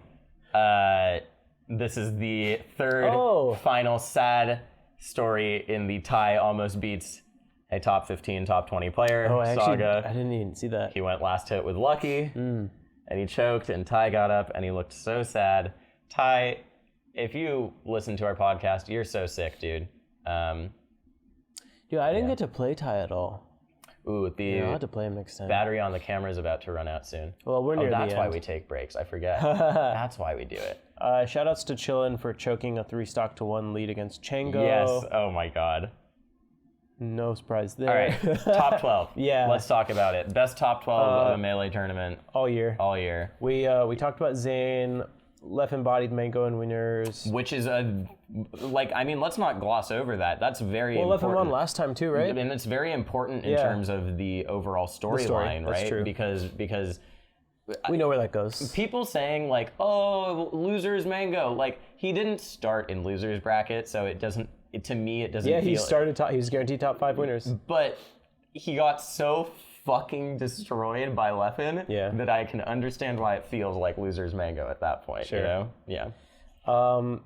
I mean, Mango beat Hbox 3-1. Mango beat Hbox. He played sick. And it looked like the good days. He transitioned from Falco to Fox seamlessly and then switched off Fox for the rest of the tournament. Yes. Beautiful. It looked so sick. Mango plays Fox. Now he's closer to playing it the way other Foxes do, playing the matchup. I think he took Hbox to FD, didn't he? If I'm remembering correctly, or am I totally misremembering? I don't remember. Okay, I want to say he did, but I could be wrong. But he looked in control the entire time. He really did. He looked so in control. Yeah, he made the matchup look really good. Yeah, but he still plays it. What I was saying is he's closer to playing the matchup like the way that Cody does or that Leffen does now. But it's still Mango. But it's still Fox. Mango. Yeah. It's still Mango. It's so distinct. Yeah. Like you can almost switch out some of the other Foxes, but Mango's the only one who plays it like that. Yep, exactly. I honestly think that his Fox is still like the most distinct top Fox. I think a lot of them have a lot of similarities, and I think his sticks out quite a bit. Yeah. I would say, he's that's why he also is bored of Fox. He says Fox, you always know what the correct option is. And so when someone hits it, it's that's the correct option. Except for his Fox. Yeah, exactly. Except for his Fox. I obviously we're just talking about the Puff matchup, but yeah, I agree with you. I feel like the only other Foxes these days who are distinct, Lucky's still pretty distinct, and then the other one who I remember, like Sammy was really distinct when Sammy played. I felt like Sammy had a really unique style of Fox. But rest in peace. It really looked like Fiction was going to beat Mango. It really did. Yeah. Yeah, I mean, so this is the other thing that makes it a classic Mango run. He has to go to fucking game 5 4 times in a row. Mango played 20 games of Melee after beating Hbox. In 3 opponents. Yeah. That's crazy. In a row. In a row. Right? Yeah, it was him is the Mango show. Because you play winners finals, and then Mango plays Fiction, Mango plays Leffen. Mango plays Zane. How else are you going to get 96K viewers? Insane. He sat at that fucking seat for so long. Yep.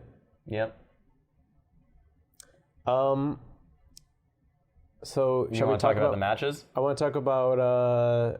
I honestly don't remember Mango Leffen very much. So Mango Leffen to me was defined by Mango. I think a lot of it was Mango's recoveries were so insane this weekend. And he used an angle. He used high recovery like old Mango does in ways that were interesting, but he also used slight down angle to ledge a lot. And that helped him a lot to sneak around bear recoveries. Having that mix-up is one of the ways that Falco's recovery actually is better than Fox's. Yeah, that's why Mango goes high. Yeah, because Fox is not strictly better than Falco's, because Falco's, you can go high. If they cover anything besides high, you get to the ground faster than Fox does. Yeah, someone tweeted about this the other day. I forget who, some Falco player who said, I can't believe Leffen and Armada convinced a whole generation of Foxes that bear from ledge to cover the ledge, and then you cover the high angle is how you do it. You can do that against Fox. Against a Falco, too. Not against Falco. It does not work against Falco. Yeah, definitely one of those fallacies that kind of takes hold. Yeah. I mean, the real thing. Be lucky. We talked about that already. Yep. All right. Thanks, guys. See you next time on Analog Legacy Edition. Continue. The real clincher here was that Mango beat Zane. Yeah. In grand finals. I mean, beating Leffen is pretty dope, but beating Zane... They kind of go back and forth. They do. And Mango versus Zane, it's like Mango did beat Zane this year for the first time ever. Just kind of weird, but typically it's like, all right, Mango plays well for a bit, and then he kind of gets bodied the next time they play. Yeah. And that's not what happened. I mean, Mango stayed tight the whole time. Yeah. And honestly, Zane played kind of shaky. And I'm not going to... And the way I want to frame that is not that, like, Zane just happened to not be playing well. What I think happened is that Zane is so used to, like, riding momentum from punishing Mango for making errors. But if Mango's not making those errors, the onus is on Zane to stay as sharp as he normally looks. Sure. But it becomes such a more difficult task for him to maintain that level of sharpness when Mango's just not making those errors. Yeah, I actually completely agree. Zane had a lot of amazing punishes. Yeah, as Mango's always. punishes were better. For the potential that each character can get out of their punishes, Mango was pushing Falco to the limit. Relatively? With what you can do. Yeah. And the way that I say this with such confidence is because we saw Zane go up against a unprepared Leffen in winners finals. And like Zane wasn't hitting those punishes on Mango, dude. Yeah. Like not that level. We know what Zane can do. Yeah. And he was hitting really good punishes. But he was also choking stuff. But it was not like he was like Leffen. It was like if Zane hit Leffen, he was dead. Every single time. We didn't even talk about this. First time Zane has beaten Leffen since Smash and Splash 3. Really? This is the second time he's beaten Leffen ever. That's crazy. Isn't that? Because we kind of just assume that Zane is the Spacey Slayer and Leffen, complains Was that when Leffen started complaining? It must be. Like What other marths did he lost to? No one. Mewtwo King maybe? So that was when he started complaining. He's lost one set to Marth in the last 2 years, and it was Zane the first time. No. He lost at... Oh, was that M2K? Was it... If it was anyone else, DreamHack it was Atlanta, Mew2 King. Was it M2K that beat him? If anyone else, Mew2 King. I feel like I remember him complaining after DreamHack But Atlanta. Leffen and Zane played at Smash and Splash while Zane was on his, his come up that lasted like a year and a half, where he's beating people. Yeah. He loses to Zane, and then the next time they play was Full Bloom almost a year later, and Leffen 3-0s him with a 4-stock. Yeah. Meanwhile, Leffen has a reminder on his phone every morning. All right, tweet about Marth. Change the public perception about this matchup. But who is he actually losing to? You know who he's losing to is Zane and Friendlies. Yes, exactly. That's what it is. Yes. That's where the tweets are coming from, but they hadn't actually played in tournament until now. I mean, Leffen wasn't at or he DreamHack hadn't lost to Zane in tournament until now. Leffen wasn't at DreamHack Atlanta. He just, you know what it was? At DreamHack Atlanta, he saw the moon do something to a Fox player, and then he tweeted about it. That's what I'm thinking about. I'm fairly sure. Or saw M2K do something to a Fox player. But I mean, that's what I'm thinking about. Good stuff, Zane. It might be even now, or maybe he's just a little bit down to Leffen lifetime. Maybe. I'm going to look it up right now. I think I was telling someone, I was like, I don't think Zane has beaten Leffen in like 2 years, and I didn't realize Leffen was walking by. So I like to think I got in his head. He's like, yeah, I haven't lost to Zane in 2.5 years. And then, he definitely lost to Zane, He's dude. super lost. Yeah, but I mean, I don't know. Something that we don't talk about too is that, that's crazy. Smash and Slash 3 was the first time he beat him. And the last time. The first time they ever played. Yeah, the first time they played. Something I think that doesn't get talked about that much in Melee is like comboing Fox and Falco is different as Marth. You know? Yeah, for sure. I mean, for people who say that the chain grab is free and that Mew2 King chain grabs, just go into like training mode, like 20xx, and go chain grab Falco for a bit. Tell me what your success rate is. Yeah. It's way harder than Fox. I mean, because you train yourself against Fox too has to do with it. No, that's right. The Moon beat him at Evo. I knew. He did beat him at Evo. Yeah, I knew that the Moon had a win on him. Same year, right? Same year? Yeah, I knew the Moon had a win on him. Yeah, you're right. Yeah, that's right. Still, 2 years ago. Yeah. That was the last time, if not Mew2 King. Yeah. That's funny. I knew that. Yeah, no, I remember that set because someone uploaded that set with DJ saying "Schleisch" over every time. That was the best performance Ryan has had in the last 4 years. Yeah. When he looked like he was on the come up for so long, like to really get up there. It's just his style, man. Yeah, it is. But that's a whole other topic. Let's get back to Zane Mango. Yeah.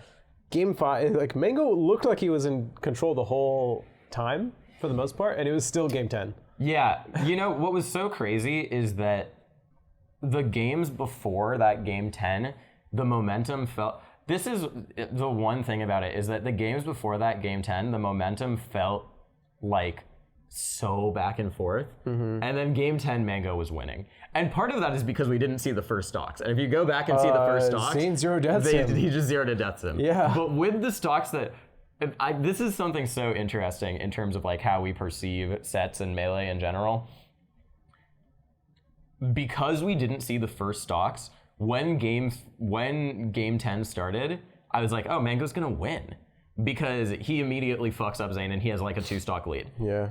And then if we had seen the first stock, it would have felt completely different. Yeah. Completely different. I could see it in the distance because we could see the CRT. It was like someone died and Zane's still moving.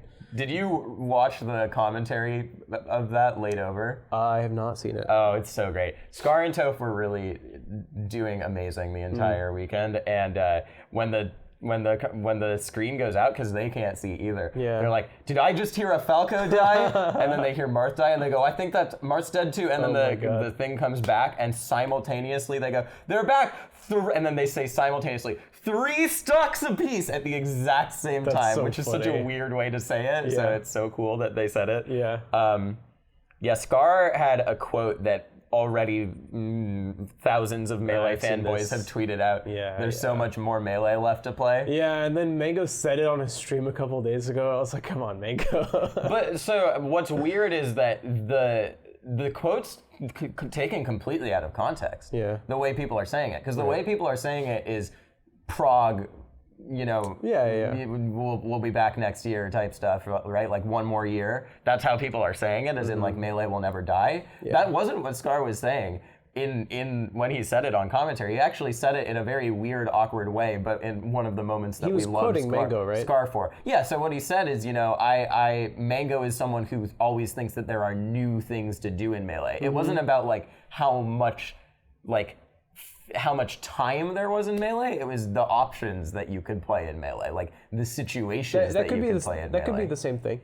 As long as there's more to explore. Yeah, in Melee. but you know what I mean. There's more Melee. People are using it as a Melee will never die thing, and that wasn't really what That's kind of what happens when Mango says stuff. Is like people just kind of hold on to it, Yeah. It's like it kind of oddly sounds philosophical when he says it. I mean, it's credit to Scar for making it philosophical. Because he was saying Mango's translator. He was saying that Mango and Zane are the players who play with so much more Melee left to play, where they think that we haven't figured out anything yet. Right. And yeah, I mean, I don't know. I think that.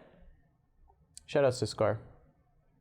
Yeah, bring Scar back to Summit. You fucking. Slime. Got to hang out with him finally after, for the first time since Summit last year, I think. So that was nice.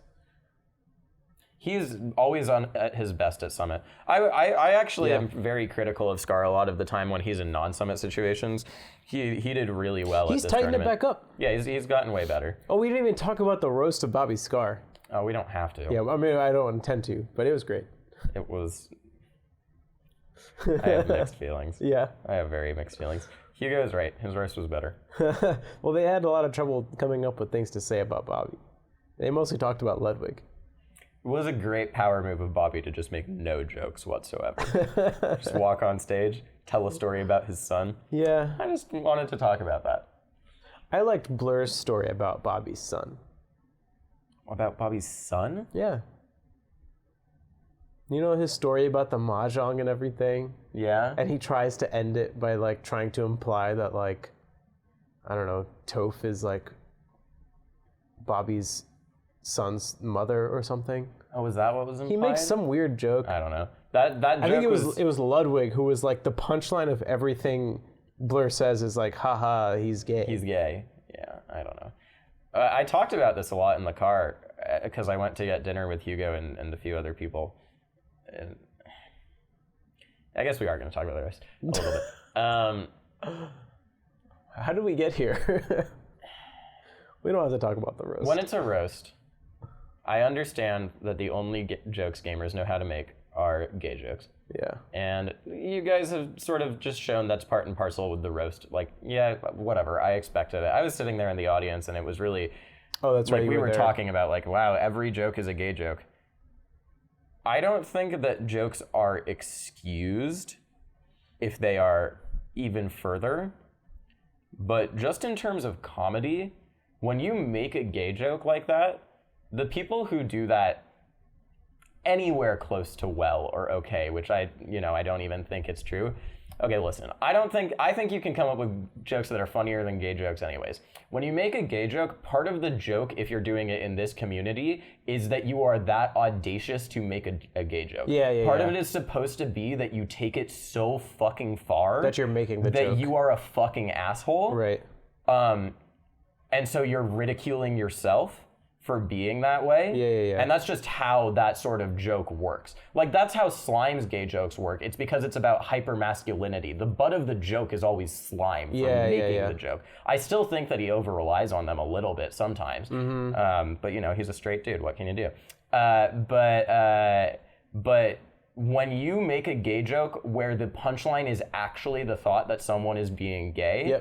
You're just the asshole for that. Yeah. Really. You need to actually, I would be more okay with the joke as a queer person if you actually made it absurdly raunchy and fucked up. Right. But now you're not even, you're also an interloper into it. But there was just no punchline.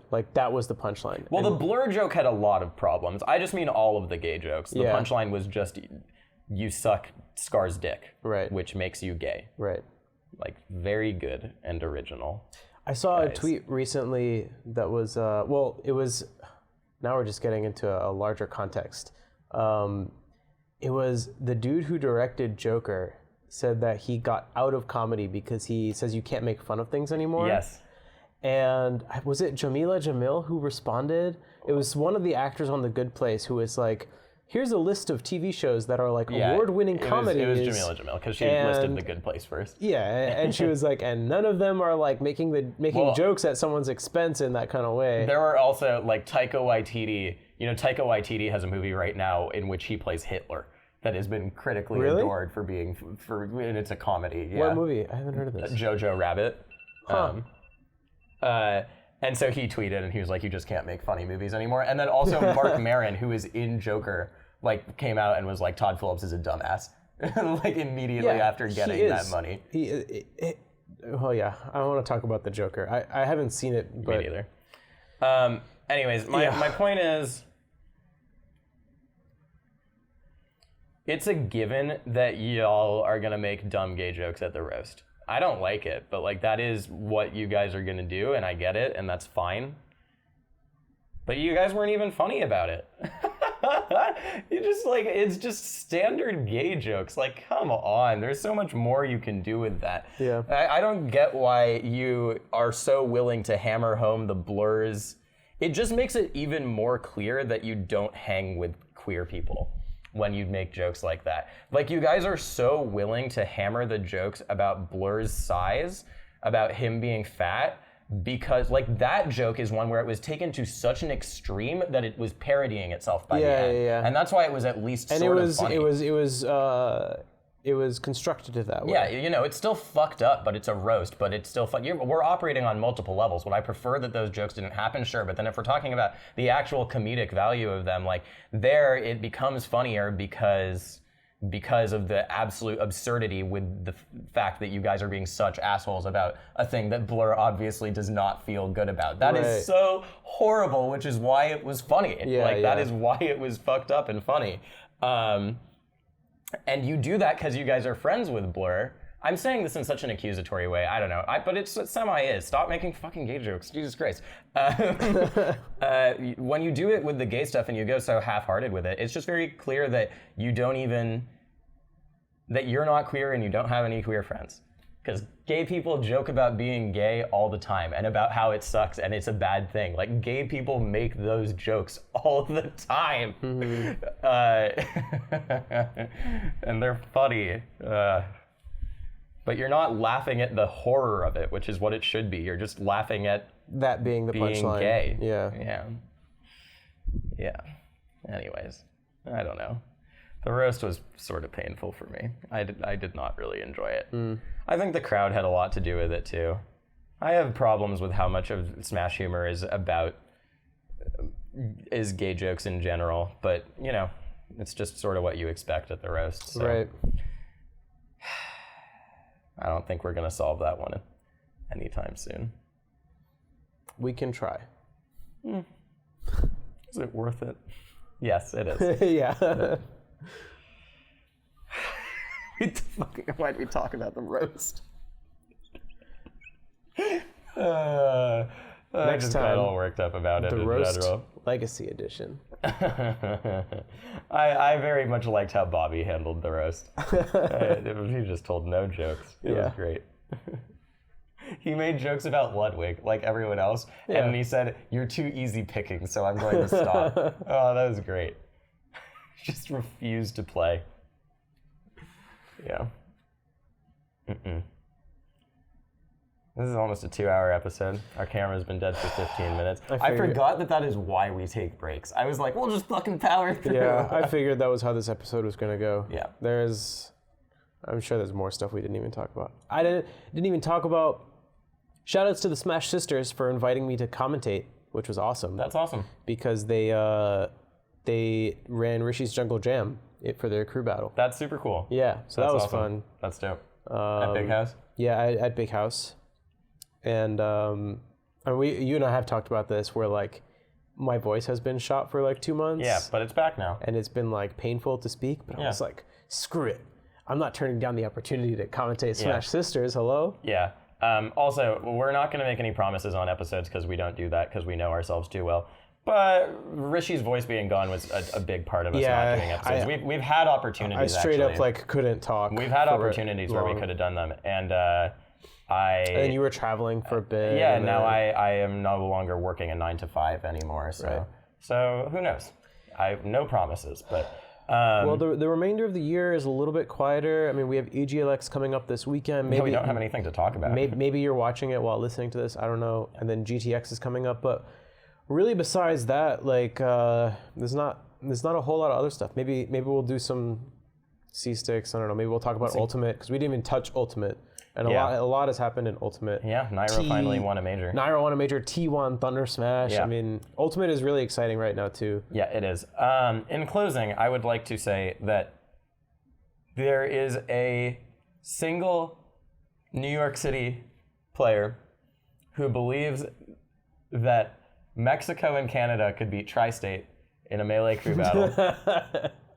Why? All I'm going to say about this player is that they were an honorable mention on the New York City PRs, and they have a lot of Roblox money.